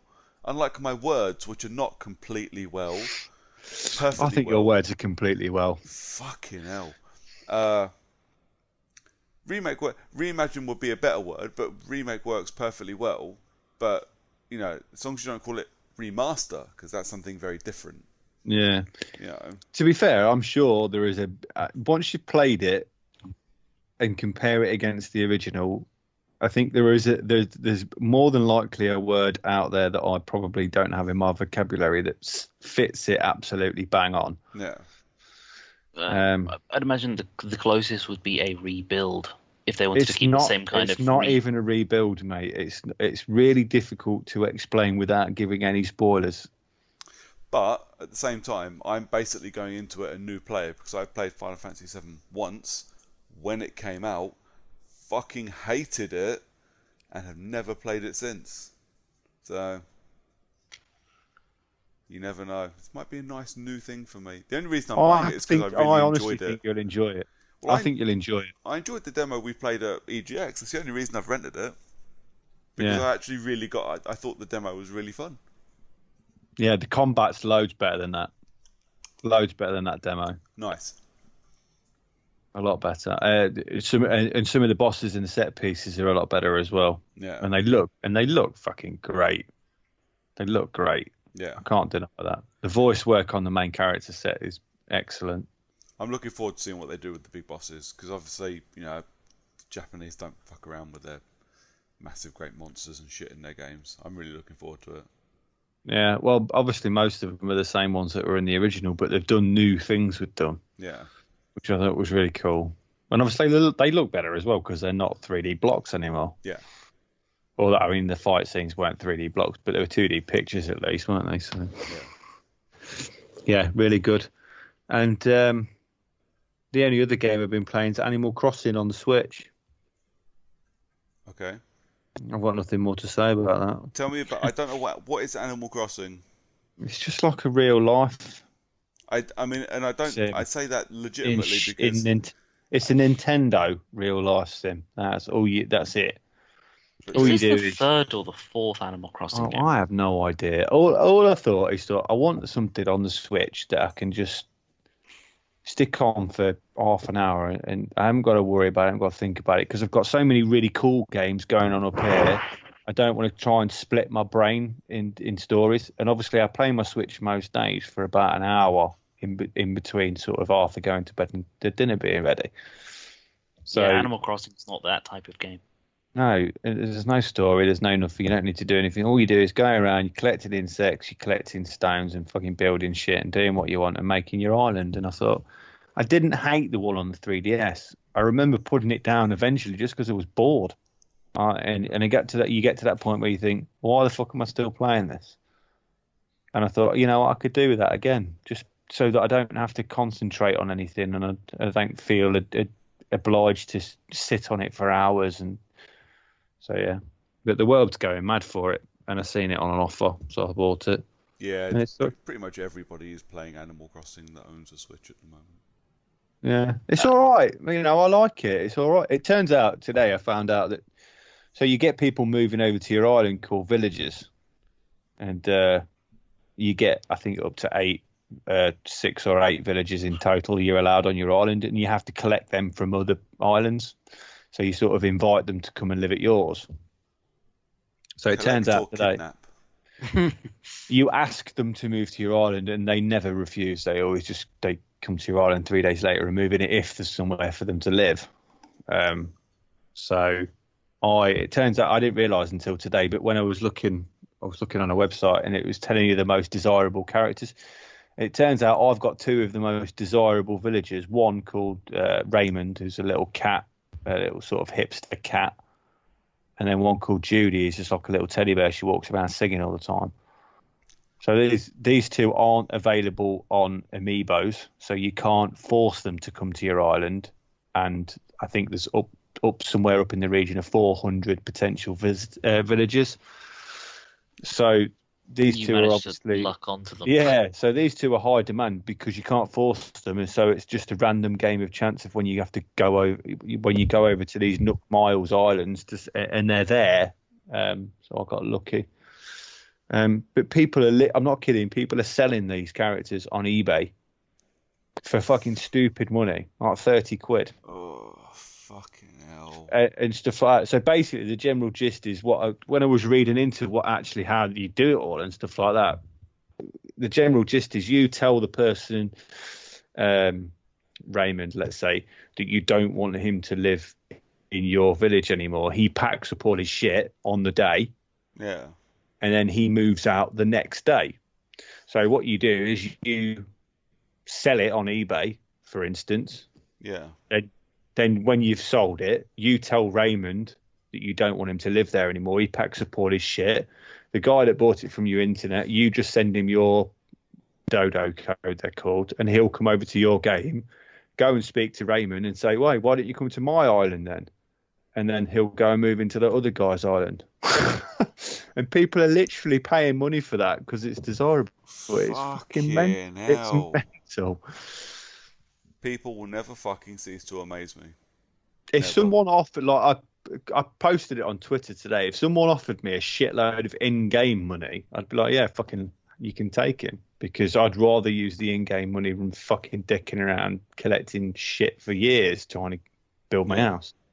But I don't want real money for him. The fucking in-game character. Not unless it's a serious wad of cash anyway. I'm talking PS5 £800 worth of cash. I mean, is it possible for you to sell him for about £1,000? I don't know yet. Maybe, and it depends how it goes. It's like this time next year, possibly. So the whole premise, so when you do certain things, you get something called Nook Miles. So there's two currencies. Nook Miles is the harder one to make any money on. You can only make so many thousand of those a day. All right. And each of these airport tickets cost 2,000 of these Nook points. I can't remember all the terminology. I apologise.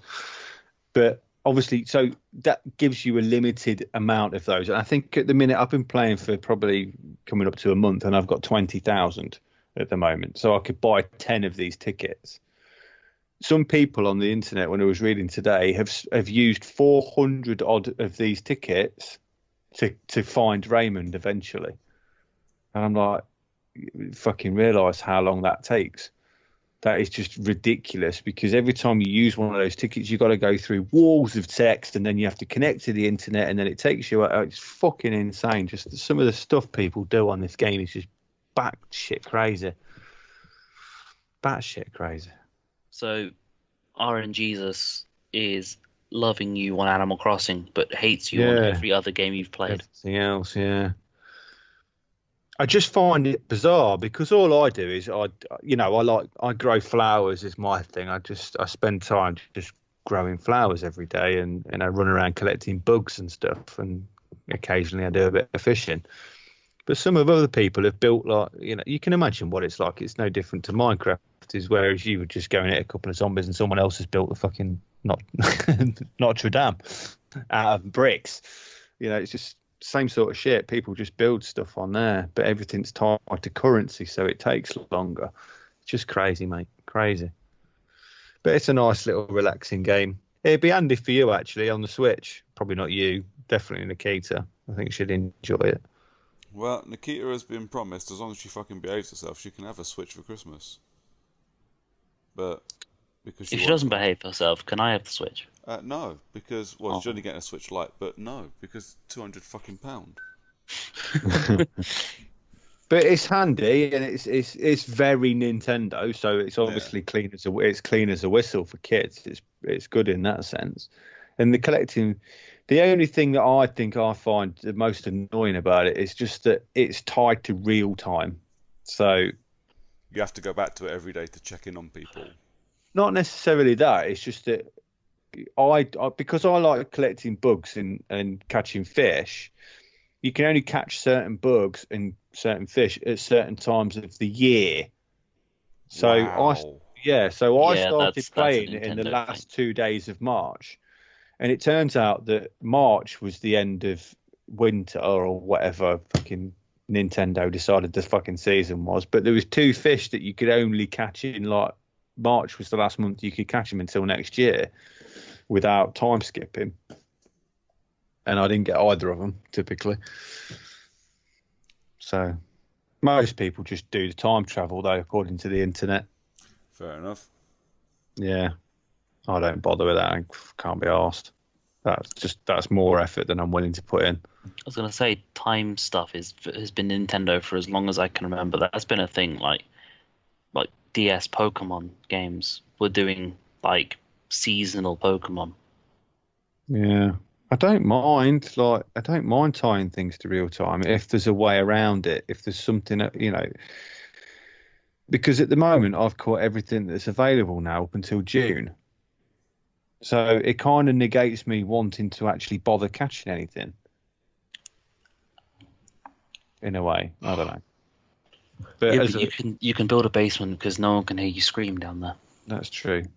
That's true. Just play The Sims. I can just play something else. I've got a fucking massive amount of games on that Switch. But once I'm bored of it, I'll stop playing it. We'll see how it goes.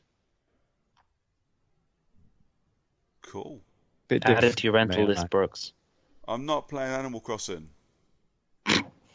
I couldn't care less about Animal Crossing. Every fucking video of Animal Crossing I see, I go, that is 100% not for me. I'd have to agree. It's 100% not for me. But it's just so simple to play. But it goes back to the same argument. I don't have time to play games that aren't for me. No, I know. I have that little niche in the afternoon. Yeah. Once Georgie gets home, and until he goes to bed, that kind of a bit of downtime for me. So, I mean, at the moment, I'm doing okay for a little bit of time. We'll talk a little bit because mainly it's about the game we've all been playing, and I've been playing that a lot with Nikita around. But yeah, playing games with Nikita around isn't an issue. But obviously, you got to look after the kid as well, and keep them occupied and entertained. But yeah, so I bought a Switch. Whoop. So is that the third or your fourth? Switch? Yeah. Second. Yeah, I know. I'm kidding. Like, fucking hell. You know what? So you're not doing a John with his PlayStations, then? You're not just buying one for a couple of weeks and then selling it. Well, that's not the plan. No, that's still only 2 of those. No. It was months, not weeks. But I kind of, when the whole lockdown thing started, I was like, oh, you know what would be good now? Like a Switch.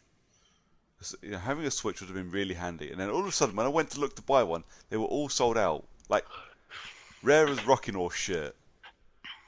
Absolutely, mate. And I was sending you guys screenshots, wasn't I? Of like prices. People were selling them on Game for like £700. Yes.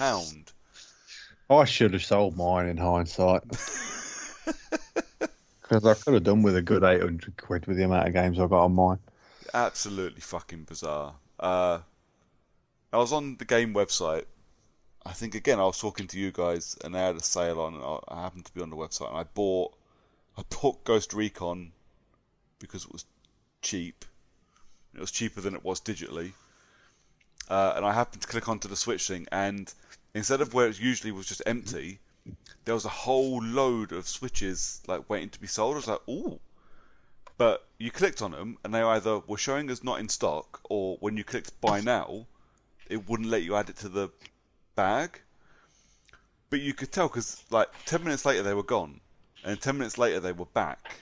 So somebody was working on the back end of their website, putting these things in ready for stock because they had some incoming. So I was like, I'm just going to keep an eye on this. And a couple of days later, there was one in stock. I was like, fucking having this quick. So I now have a Switch and Mario Kart and Luigi's Mansion and a couple of other games. Welcome back to the club. There's been a lot of Mario Kart played in this house. Yeah, Mario Kart.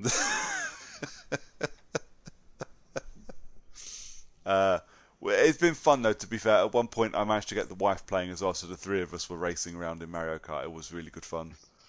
Have I friended you on Switch? Yes. Oh, okay. Yes, you have. Because you saw me playing the Messenger and text me and said, hello, well done. Oh, that's right. Yeah, you pop up, don't you? Yeah. But that's the other game I've been playing, is the Messenger. Again, because we played it at EGX last year. Yeah. Because you wanted to play the DLC that was about to be released. Yep. And you said you're going to like this, play this, so I played the normal demo they had. and I really enjoyed it. And I thought the dialogue in it was really funny. Yep, agreed. And it was in the sale that finished Tuesday, so I think I picked it up for like £8, Bargain. something like that. It's fucking hard, man. Yeah, it does. I mean, those sort of games are really. I love those, so I don't. I have a lot easier time with them. Yeah. I guess. But yeah, there is some tough bits in that game. There are some really tough, and I'm not even that far through. I've not even hit the halfway mark, I don't think. I haven't even got to the point. So when we played the demo in London, you had the mechanic where you switch between 8-bit and 16-bit views. Yeah.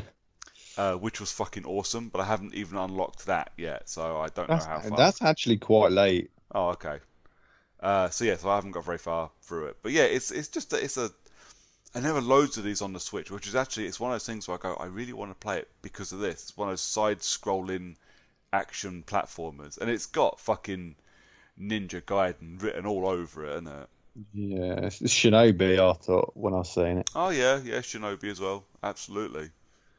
But it's really fun. It's got some cool mechanics. The dialogue, like I said, the dialogue's fucking hilarious, which is the main reason for me playing it. I think I stole a bit of the dialogue from one of the bosses for my Twitter background because it just made me laugh when I saw it. So I robbed it. Yeah, I think the dialogue was the best bit for me as well, and that's what made the game stick.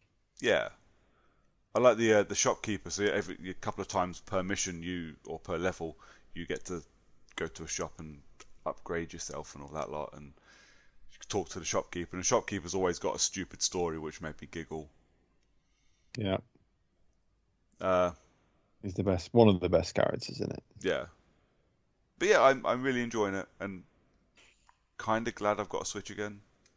Got a lot to catch up on. There's so much more on that store now, though, and it's only been a year since I got rid of my Switch. Yeah, they've been piling it on. I just really wish they'd fucking update. I hate fucking Nintendo. The story's so. It looks user friendly, but it just fucking isn't at all. You really need to know what you want to buy to go in there and get what you want. Like the sales are the worst. They're brilliant sales, but you can spend about 4 hours scrolling through the fucker. Why can't I just sort? Like I want to just sort by price. Just tell me the games that are 89p, and I'll buy about 15 of them. Yeah, I bought the Escapists as well because that was on sale for like £1. So like, for £1, that's the kind of game I can leave on my Switch and just pick up and play. I'm all right with that. And they don't take up any room either, which is a bonus. So, but yeah, got my games installed. Been promising the kid I'm going to play Mario Party with her, but then she's been a dick for the last 2 days, so she doesn't get to play games with me if she's a dick. Well, kids. Yeah, it makes me sound like an arsehole, but I'm like, I know we're all stuck in the house doing stuff, and we're all a bit fucking cooped up, but it doesn't give you free rein to be a cunt. So I agree. If you're gonna make me lose my temper, 2 hours later when you go, can we play Mario Party? I'm gonna go, no, we can't. I'm going to play Doom. Fuck you. So that's what I did. Doom. Doom, doom, doom, doom. Stop it. Doom, doomity doom, doomity doom. Been a lot of controversy about Doom over the composer, hasn't there, in the last couple of days? I've missed it. So basically, Bethesda, in all of their might and wisdom, their official composer and the soundtrack that was used, he was involved in all of it and did all the soundtrack, and then they changed a load after he left. Oh shit! That was was it Mick Gordon? He was, yeah, Mick Gordon.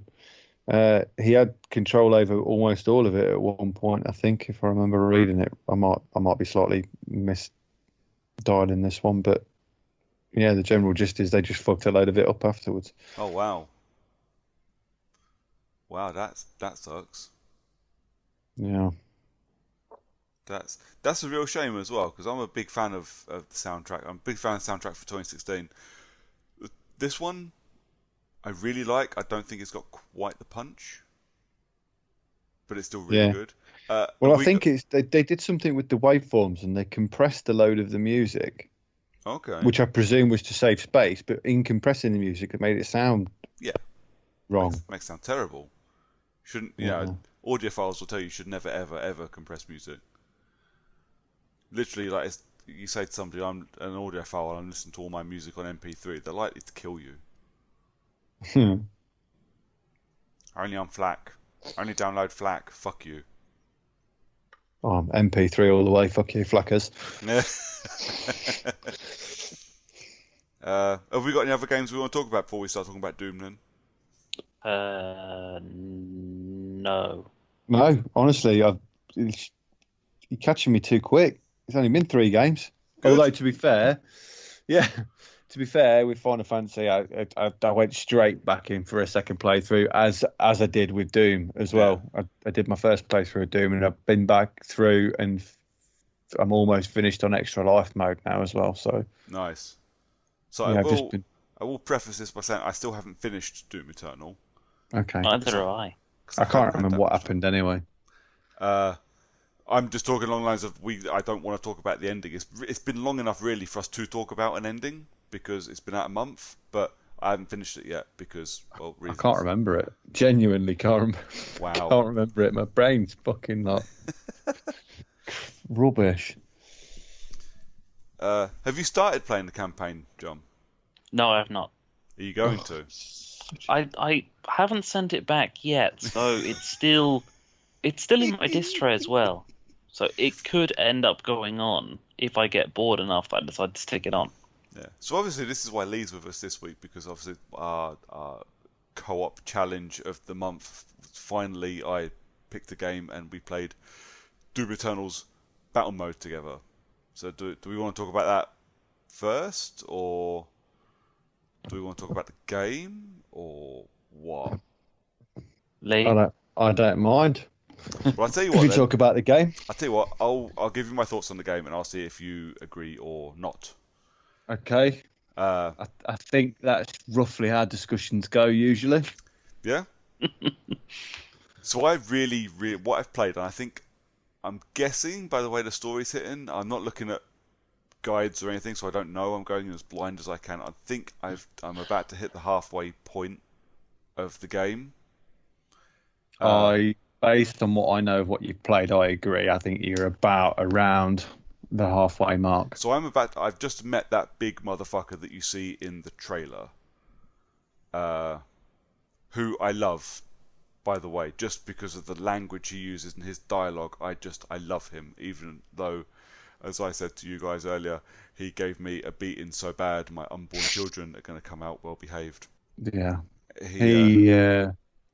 I liked him. I thought he was great, and I'm looking forward to seeing him again on the Extra Life mode. But not so much for fighting. Yeah, just make sure you save your 1-ups. Well, he's slightly harder than the others.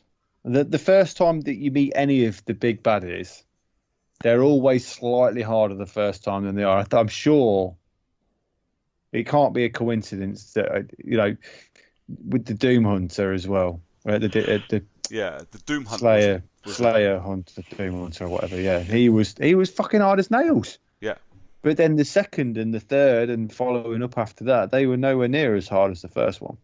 So the first one, I can't be imagining it.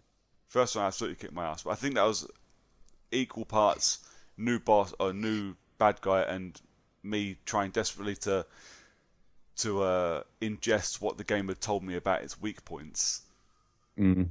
And me going, well, what the fuck how do I do that? What the fuck are you talking about? But I do like it. I don't think it did that in 2016. I might be wrong. But every time you meet a new character, the game pauses and brings up a little screen and tells you how to beat them, where their weak points are, and all that kind of stuff, which is very cool. It kind of, for me, it shows that every weapon is meant for somebody, or every bad guy has a weapon that they're weak to. There's a strategy for each one. Whereas 2016 felt very frenetic and very just run around, blat everything with your favourite weapon. When you run out of ammo, blat and with your next favourite weapon, and rinse and repeat until you're stuck with nothing but the fucking rocket launcher. Yeah, so I think I spoke to you about that, didn't I, when we were Yeah. playing it? I think personally, I preferred the first game because of that.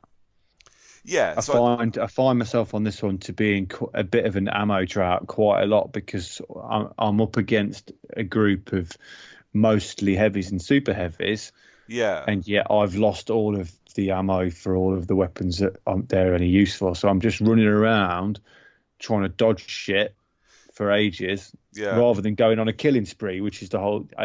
Doom feels like I should just be mowing everything down, rather than just scraping around looking for ammo. So for me, it does feel balanced for me. I think it's a case of. I see what it reminds me of when I was playing Control. And you fuck off from Control for a couple of weeks and come back and you forget all of the extra bits you can do, like flying and throwing stuff and all that kind of shit, and you try and get through a combat scenario just by shooting something, and the game just punishes you for it. So I kind of felt, I think Doom Eternal has that same kind of thing. If you just want to run and gun through it, it does punish you, and it does feel a bit unfair because Doom is a run and gun game. But it does, I quite like that it's got that balance. You've got you've got grenades, throw them. You've got your flame belch that if you set something on fire, you're going to get ammo from them. And if you killed a thing while it's still on fire, you're going to get a shitload of ammo from it. You've got a constantly refilling chainsaw now, so your chainsaw you don't have to collect fuel to use it, but you can only kill lower level demons with it if you don't have the fuel. So you have to run around and balance shooting things with setting things on fire to grab health, chainsawing things, setting things on fire to get ammo, chainsawing things to get setting things on fire to get armor, chainsawing things to get ammo, and then making sure you don't blast the living fuck out of everything because you need a glory kill or two to A, top up your health, and B, top up your the blood punch, which is an upgraded punch, which is a new weapon for the game. And if you can manage to balance all of that in these insane fucking arenas in this game, you've pretty much mastered Doom Eternal. Unfortunately, I haven't done that yet. And it is really fucking hard in places. It drives me up the fucking wall. Yeah, you still playing on hard as well? Maybe. I probably shouldn't be, but yes, I am. Yeah. I don't imagine I would want to. It is so fucking difficult. So like I said to you, I met the Marauder and he just whooped my ass. So while I'm trying to figure out how to beat him, I've got one up. So just as I'm getting towards 0 health, I'm resetting the checkpoint so I can keep my one up while I try and figure my way through it. I do like that system though. So because that system wasn't in 2016. And you can go around the room or go around rooms. So you still got secret areas. So you collect toys and records and stuff that all end up in your kind of hub home base thing. I know no one really cares about the story for Doom, but I quite liked it. I think it's great. But no one so far has explained how we ended up in the Fortress of Doom. So I'm quite looking forward to that. But yeah. But in the secret areas, and when you're collecting secrets, one of the things is you can get an old school 1-up, like a fucking mushroom in Mario, which I think is great, because now you get extra lives, and if you die in game, you don't have to reset the checkpoint, you just come back with 100% health. Fuck yeah, son. I have had more than one occasion where I've had like 2 or 3 1-ups and wasted them all in one arena. Wish I hadn't done that. So yeah, I'm trying to save my 1-up against the Marauder because he's kicking my ass, and I can't figure out the strategy to beat him. And this is where I say I'm playing a lot of gaming. I'm playing a few games with Nikita around. Nikita is amazing. She's sitting there color commentating the entire thing while I'm trying to play.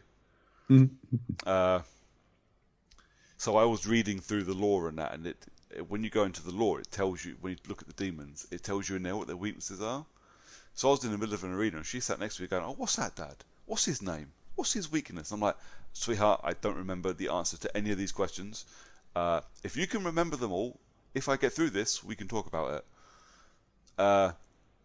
And we had like the amazing, like 2 days ago. She's going, "So Dad, what's more important? While I'm in the middle of a battle, I got arachnotrons, the giant fucking spider things everywhere trying to kill me." And she goes, "So what's more important?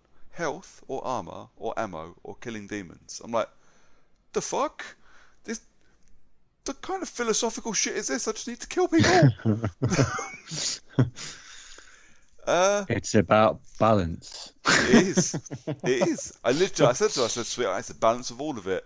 Did you cross your legs and do the peace sign with your fingers as well at the same time? I know, because I was desperately clawing onto my controller trying to not snap it. The one complaint I have so far about Doom, that isn't the difficulty that is of my own choosing, is the platforming. So anyone that played Doom 2016, there was a little bit of platforming in it that was a bit shit. But it wasn't so much that it was a problem. The platforming is still a bit shit, and there is a lot of it. And I'm really not a fan. Yeah, I didn't mind the bits that you were kind of just scaling up to another level and things like that, because they kind of made sense. But the ones where you were fucking jumping on platforms with Mario-esque fucking flame flying it, I thought, what the fuck is going on here? Oh yeah, so I put a couple of screenshots up. I think I might have done it through the character unlock Twitter account. Just like these spinning flame balls. Yeah, you're right. It just looked like Mario World stuff. I was like, the fuck is this? Because there'd been no reason for that. They were hovering in midair in the middle of nowhere. Everything else in Doom felt, even when you're in the demons' planets and stuff, they all felt like whatever was there had a place to be there. Yeah, like a torture item fit. Or something else. But this just basically looked like someone had thought, "Oh, you know those fucking really annoying things in Mario? Let's put them in here." Yeah, for no reason. Mental, absolutely mental. The climbing walls mechanic, I don't mind, because once you get the hang of it, it's not bad. Well, once you get the boost, which auto grips, because the amount of times I hit the wall and punched it instead of gripping it, which was fucking infuriating. But can we talk for a second about the fucking gripping walls that fall into nothingness if you're hanging on them too long, and you've got no idea where you have to jump to next?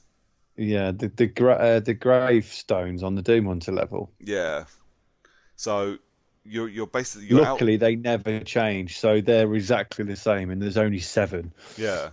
So once you've done it the first time, they're a piece of piss. But figuring out the path you have to take, and it's not always obvious. Well, no, it's not. The reason it's not obvious is because you've got a double jump, and B, you've got 2 boosts. So sometimes the place you've got to land on is fucking miles away, but you don't initially think of it because it's so far away. Yeah. So that was infuriating. Like I think I lost lives and checkpoints to a few platforming sections that were just driving me up the fucking wall. I think, again, mostly due to frustration. I said to you guys a couple of times that I turned it off, and I came back the next day and I did it first time, and it was fine. But I don't think it belongs in a Doom game, and I think that's where my problem lies. The first person platforming in 2016 was an annoyance, but it lasted 10 minutes. It's a really big chunk of this game, and it really doesn't need to be. So, but it is my only complaint, really. Okay, no, maybe one of maybe 2, and the other one is the fucking multiplayer is insane. It didn't bother me too much, the platforming, but I wasn't so much of a big fan as you were on Doom 2016. I like this, and because I didn't hold the candle to the other one, Yeah. I wasn't disenfranchised by the platforming. I do think it feels out of place, but on this playthrough that I'm doing now, because I know where I'm going, Yeah. I can do the platforming at the same speed that I can do the fighting, so Yeah. it works, I- and it works, and I can just power through, Yeah. I mean, and once that's you get how I used to feel it, it should be. once you get used to it, and you know it's there, and you know how it works, it's great in combat, especially once you get the slow down on left trigger rune, which is fucking great. Do like slow down sniper shots in the air, which again is nothing that should ever happen on Doom because that's not what Doom's about. But it does feel super satisfying to do it. Well, see, I like to do the chain on the super shotgun and send yourself skyward, Yeah, and then switch to one of the big boy weapons, and then slow down time while you're way up in the air, just blasting away on your way down. yeah. So that's kind of cool. But it's yeah, it seems out of place. And some of the like I say, some of the platforming sections I've come across, we have to do weird left turns mid-air. Just it throws you sometimes. But yeah, I could have done without it. It's not a deal breaker for me by any stretch of the imagination. But I do find myself going, well, I'm still on edge getting through that last fucking arena, and I just need to take a breath. What I don't want to be doing is getting frustrated trying to find windows and shit that I'm supposed to be aiming for. So, if it wasn't there, I wouldn't be sad. No, Yeah. I can't say I would miss it either. But I think that's my only real complaint about Doom Eternal. I'm absolutely loving it, and I can't wait. Like we've said, because Maya's still working. She's not going to work because she's a teacher, but she's still expected to respond to students and mark their work and shit. So we've kind of said like this week. So obviously it's podcast night tonight. Tomorrow, Friday, and Saturday we're going to be watching. Well, we're going to be watching TV because we're watching Castle Rock, and then like next week in the evenings is fucking game time. So I want to do Doom, and I would like to get to the next episode and have finished Doom and Quantum Break and maybe something on the Switch as well. We shall see. Yeah, that'd be good. But we shall see, because then obviously the plan will be sometime the weeks after to be doing whatever our next co-op thing is. Yeah. But do you want to talk about the multiplayer in Eternal? Sure. What do we think about the multiplayer in Eternal? You could do with a bit of balancing. Yes. Hell yeah. But Fuck it is yes. a lot of fun. Oh, It yeah. is a massive amount of fun. Providing you decide between you all not to summon demons, I think that roughly get it about the right balance. Yeah, so that's if one of you, well, if John was the only one popping them out, which he always was, apart from when he was the Slayer, I think that about had the right balance then. Yeah, so I kind of once we figured out that it was a bit. Well, let's talk. So the multiplayer, because obviously it's not got co-op. So the multiplayer in Doom Eternal is asymmetric. It's 2-on-1, so 2 demons, and you have the choice of 5. Correct. Yeah, choice of 5 demons. Couple that fly, a couple that are ground based, and one is a bit of both. And one versus one Slayer who is fully kitted out. So all the upgrades and that from the game, and you can choose what add-ons to your weapons and that you have. And it's first to 3 wins. So if you're the Slayer, you have to kill both demons. If you're demons, you just have to kill the Slayer. First team to 3 wins, which sounds simple enough. It does. It sounds very simple. It's not though, is it? It's absolutely not. So the demon side. So if you are a demon, you have a choice, and each demon has an offensive or defensive ish. Some of them worded slightly different. You've got like an aggressive and a passive, or something like that. But whichever one you choose, you'll have the ability to summon 1 or 2 additional demons, and a couple of you can have a health box or some armor, or I don't know, a box that if the Slayer runs through it, wipes out his armor, stuff like that, stuff that you can strategically place on the map. And like you were saying, the biggest issue I think is that summoning demons is insane, because you don't just summon a couple of little fucking revenants. You summon the biggest bastards in the game, the ones where when you're playing in the single player, when these guys turn up, the one thing you do is you stop doing everything else and you kill them, because they are going to do things to your ass that you never ever want done. It's literally the only time in any Doom game that you run backwards, is to kill these fuckers. But the problem is, in single player, that's fine. But the whole point of them in multiplayer is you do that because it fucks up the guy playing as the Slayer, and now the two guys in Demons have just got an easy time just whooping ass. And like you say, I do think that's a bit unbalanced.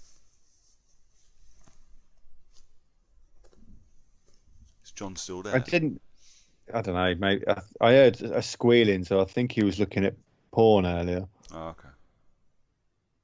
But plus, the demons also have the ability to halt the Slayer from collecting pickups for a brief amount of time, as well, which can lead to some really funny consequences and really funny good laughs. Because we did, didn't we? Every time, one of us was like, you get a notification saying the Slayer is at critical health, and then you'd be like, quick, bang that X button, quick. Yeah, so take away his pickups. Or it's when you hear him running around with a chainsaw because he's run out of ammo. No, fuck you. I'm taking your loot away.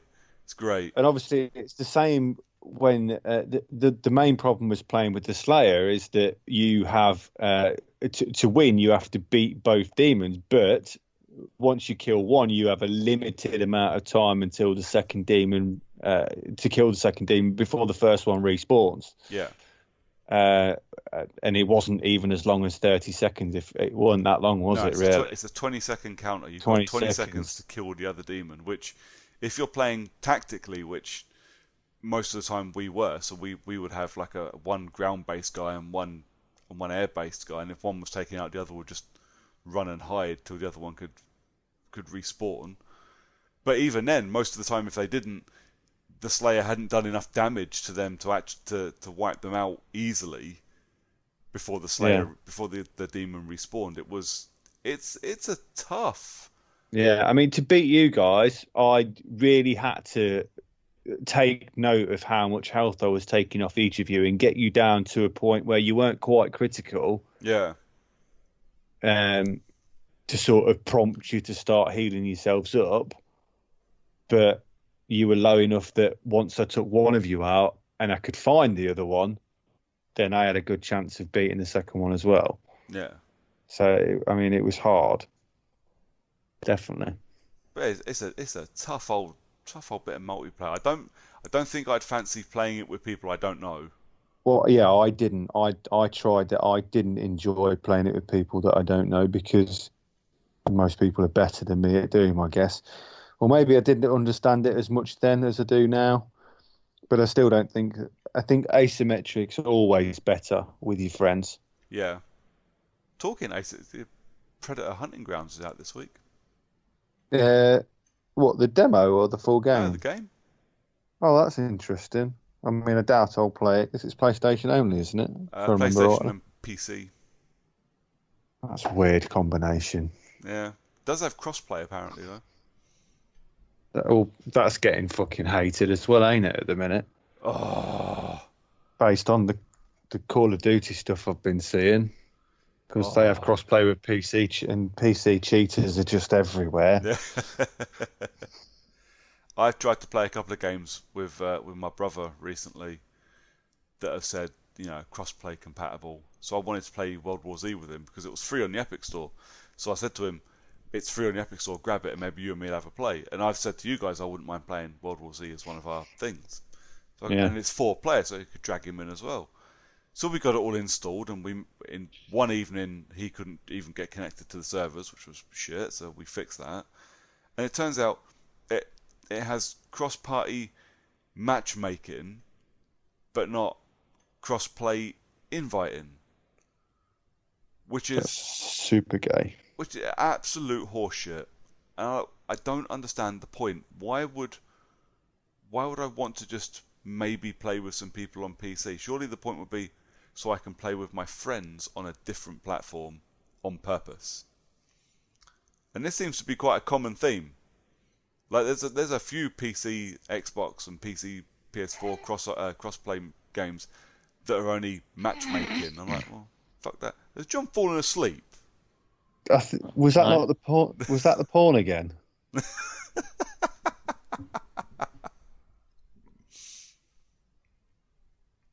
Yeah. Has he got an auto response bot on for when we ask him if he's asleep that just says no? John, are you asleep? Yes. Oh, that's not right.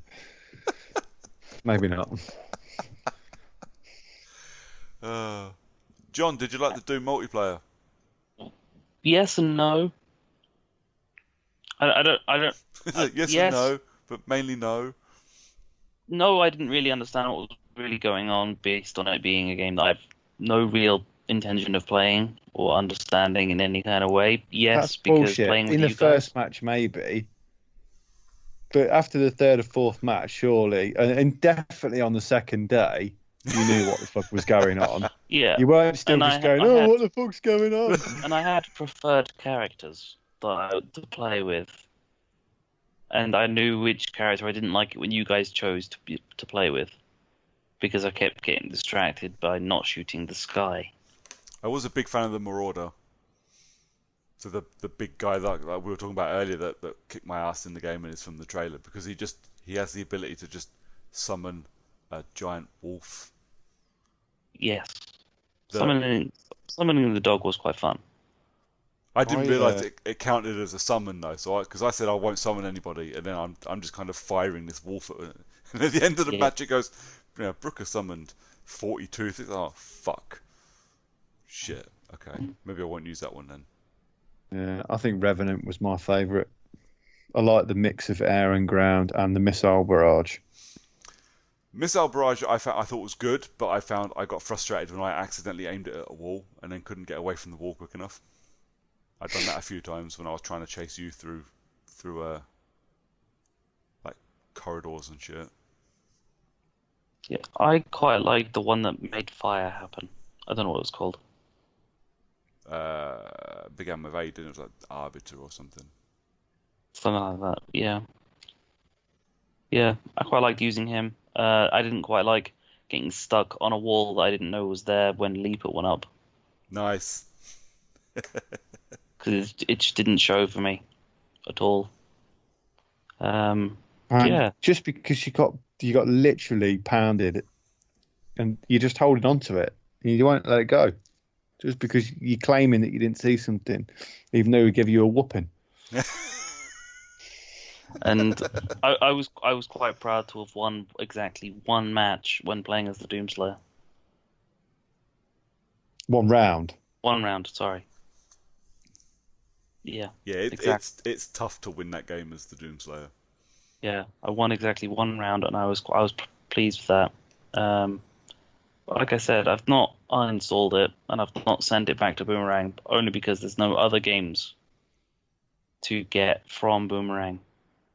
Because there's no other games coming for the Xbox anytime soon. So, who knows, I might find some time in my Football Manager schedule to play it. Do it. I've also got Control from Boomerang, so I might end up playing that instead. Do them both. They're both great. They're both great, and they both are probably gonna be played by me at some point in the future. Do it. It's not like I've got anything else to do. Also played Doom 2016. No. Just do it. I think even if you just stick it on easy, mate. It's a great game, and as a shooter as well. Like as a fan of good quality shooters, you should definitely play it. I never said I was a fan of good quality shooters. And yet, some of the best games that we've played are good quality shooters. And Halo.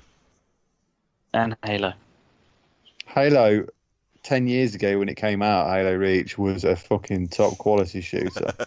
Yeah. Yeah. If I get around to playing it, I will definitely play it. But the chances of me, for some reason or another, not playing it is also quite high. Fair enough. Fair enough. What's our next game to play then? Do we know? It's Lee's choice, I think. Oh shit! Yeah, I found something the other day, didn't? Oh, Streets of Rage 4's coming out. Yeah. It's only 2-player though, isn't it? No, it's 4-player. Is it? Yeah. All right. You know what? I was fucking certain I read it was only 2-player. I'm going to Google it. I think, and then it's Brooker's turn again. Yes, I've already chosen my next one. I know what I'm doing next. Well, it's saying 4-player local co-op. Oh, is it 4-player? It just says 4-player co-op. What? Then that's what that's fine. I was almost certain I read a thing that said it was only 2-player. Oh, Go on. online players limited to 2 players. Oh. That's bullshit. So That's you two go round each other's houses. Don't worry about social distancing. And then play with me online. No, that probably won't work either. Oh, that's a shame. I'll have to find something then. Leave it with me. How long have I got till the end of the month? Yeah. A few days. Yeah, social distancing won't be a thing in that time. We'll just play local co-op then. Shall I try and find something that's on the Game Pass because we've all got it? Yeah, but I mean, Preferably don't want to be purchasing, do we? I mean, as long as it's not going to cost me 60 quid, because that might be taking the piss a little bit. I'm assuming I can get something rented from Boomerang between now and then. Yeah. I'm just thinking about, do you remember that Dissidia Final Fantasy? I know that would be really annoying because it was shit. Oh, well, please choose the one you know is shit.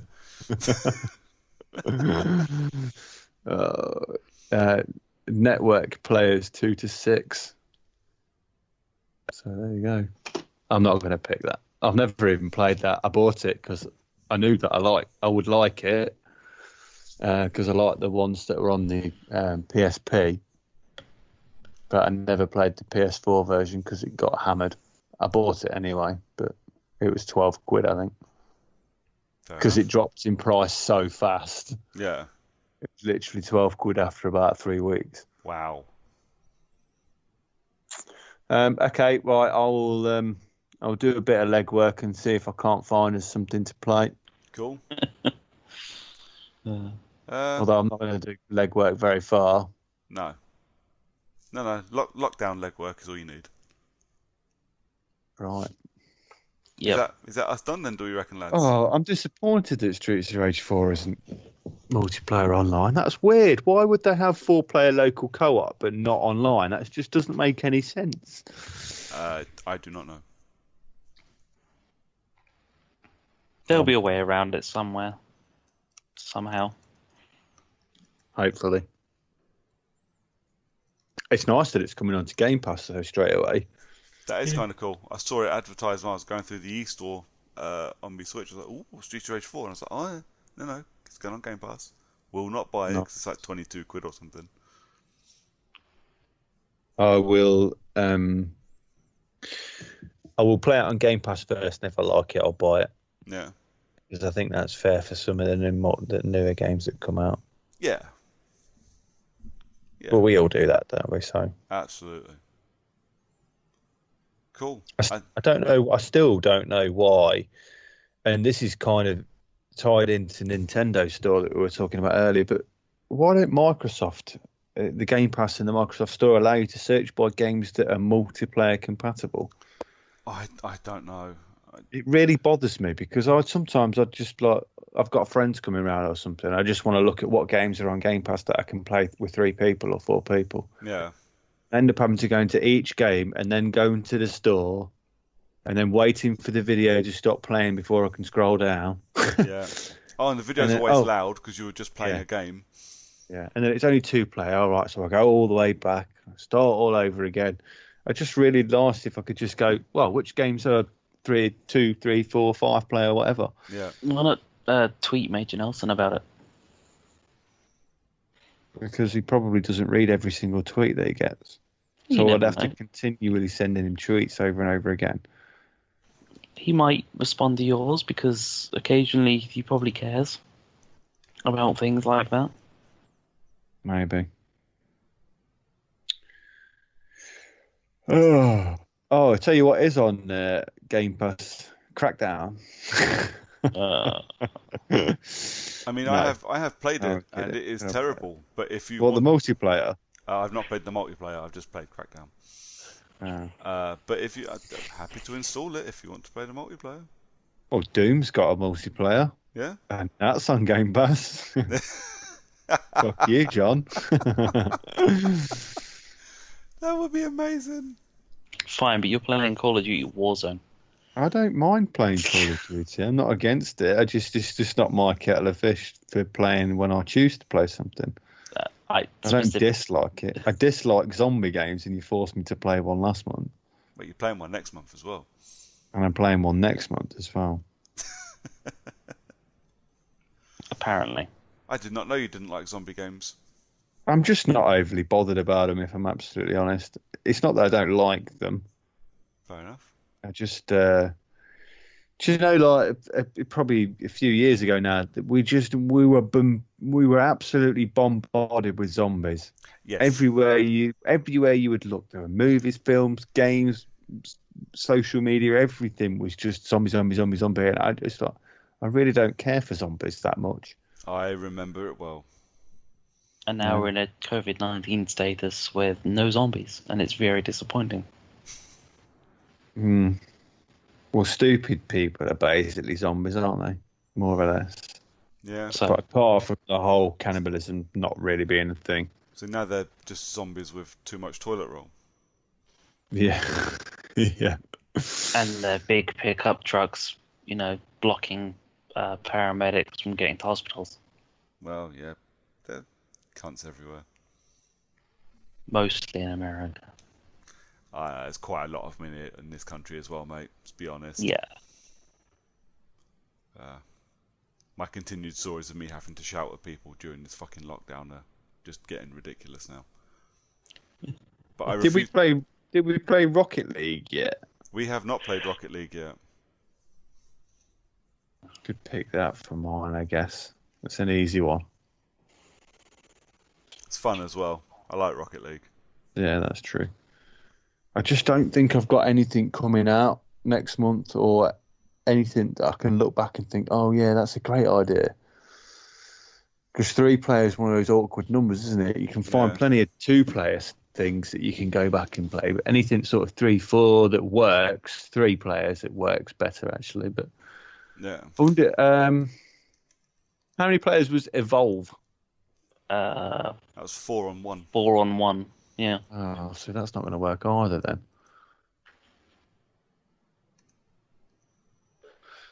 Not an unusual number, 4-on-1. I'm pretty sure it was only 4-on-1 just so they could call it Evolve and then stylize the name as with the 1v4. Yeah. Okay, well, leave it. I'm probably just going to think about it in my head for quite some time and just blurt out random comments like I just did. Yeah, why not? Why not? I think it's time to wrap it up then, boys. What do you reckon? Yeah, I'm good. Yes. It's been 2 hours. This is quite a long podcast. Pretty standard. Considering it's only been 2 weeks or 2 episodes since Lee was last on, so he hasn't had time to play shitloads. It's not bad going. Yeah, we spent a good time talking about Doom. True. Hey, come on! We both played this. Yeah, but to be fair, we both played the single player. Yeah. And we all played the multiplayer, so it makes perfect sense. And we all know you went for a kip. Yes, I did. We heard you snoring, dude. I did fall asleep while you were talking about Doom. That's fine. But I did a proper review of it, mate. You missed it. I talked about the game and the story and the mechanics and everything. I did a properly professional review, and you're a cunt and slept through it. I will endeavour to listen back to it. No, you won't. You're right. Anyways, Lee, mate, before we go, do you have anything you want to plug? No. So where can people find you? Pyro When you're not on? Loveridge. Just if you Google it, you'll find somewhere along the lines of where I am, if you're interested. Cool. Did you know that if you Google your Twitter handle and then click news, you'll find every time your Twitter has been used as a news source? I didn't know that, no. Yeah. I found out the other day. There are 3 entries when you search for my Twitter handle. One of them is just a random picture that I shared on Twitter that someone took from Twitter that I'd shared and credited me with it. I just Googled for the image. I can't remember what it was. And the other 2 were citing my conversation with Crystal Dynamics as a source for the Deus Ex coming to backwards compatibility. Weird. Anyways, John, where can people find you, mate? So on Twitter, I'm John_CU, and on Xbox Live, I'm LongDongSilver. Cool. And I am at Brooker411 on Twitter, and I have another podcast coming out, lads. Finally, after planning for 4 fucking months, my horror podcast has its first episode come out on Friday, or today as this episode comes out. So if you want to go and listen to that after you're done here, go and search for @MildThreatPod on Twitter and Facebook, and search for the Mild Threat and Peril podcast on whatever podcatcher you're listening to this on. And me and my mate Emma are starting a semi-regular, so it'll probably be like monthly, horror podcast. Be a bit of fun, maybe hopefully a bit informative. Should be good, should be fun. Go find that. And if you don't want to listen to any of this shit and just want to listen to us as a team, as you know, we are Character Unlock on Facebook, on Twitter, and on Instagram. And we'll be back, I suppose, in a couple of weeks. Thanks everybody for listening. Thanks Lee for coming on again. My pleasure. Thanks John for falling asleep during my Doom review. Fuck you, cunt bag. Come back, I John. do best. And yeah, we'll see everybody else in a couple of weeks. Bye. Bye, guys.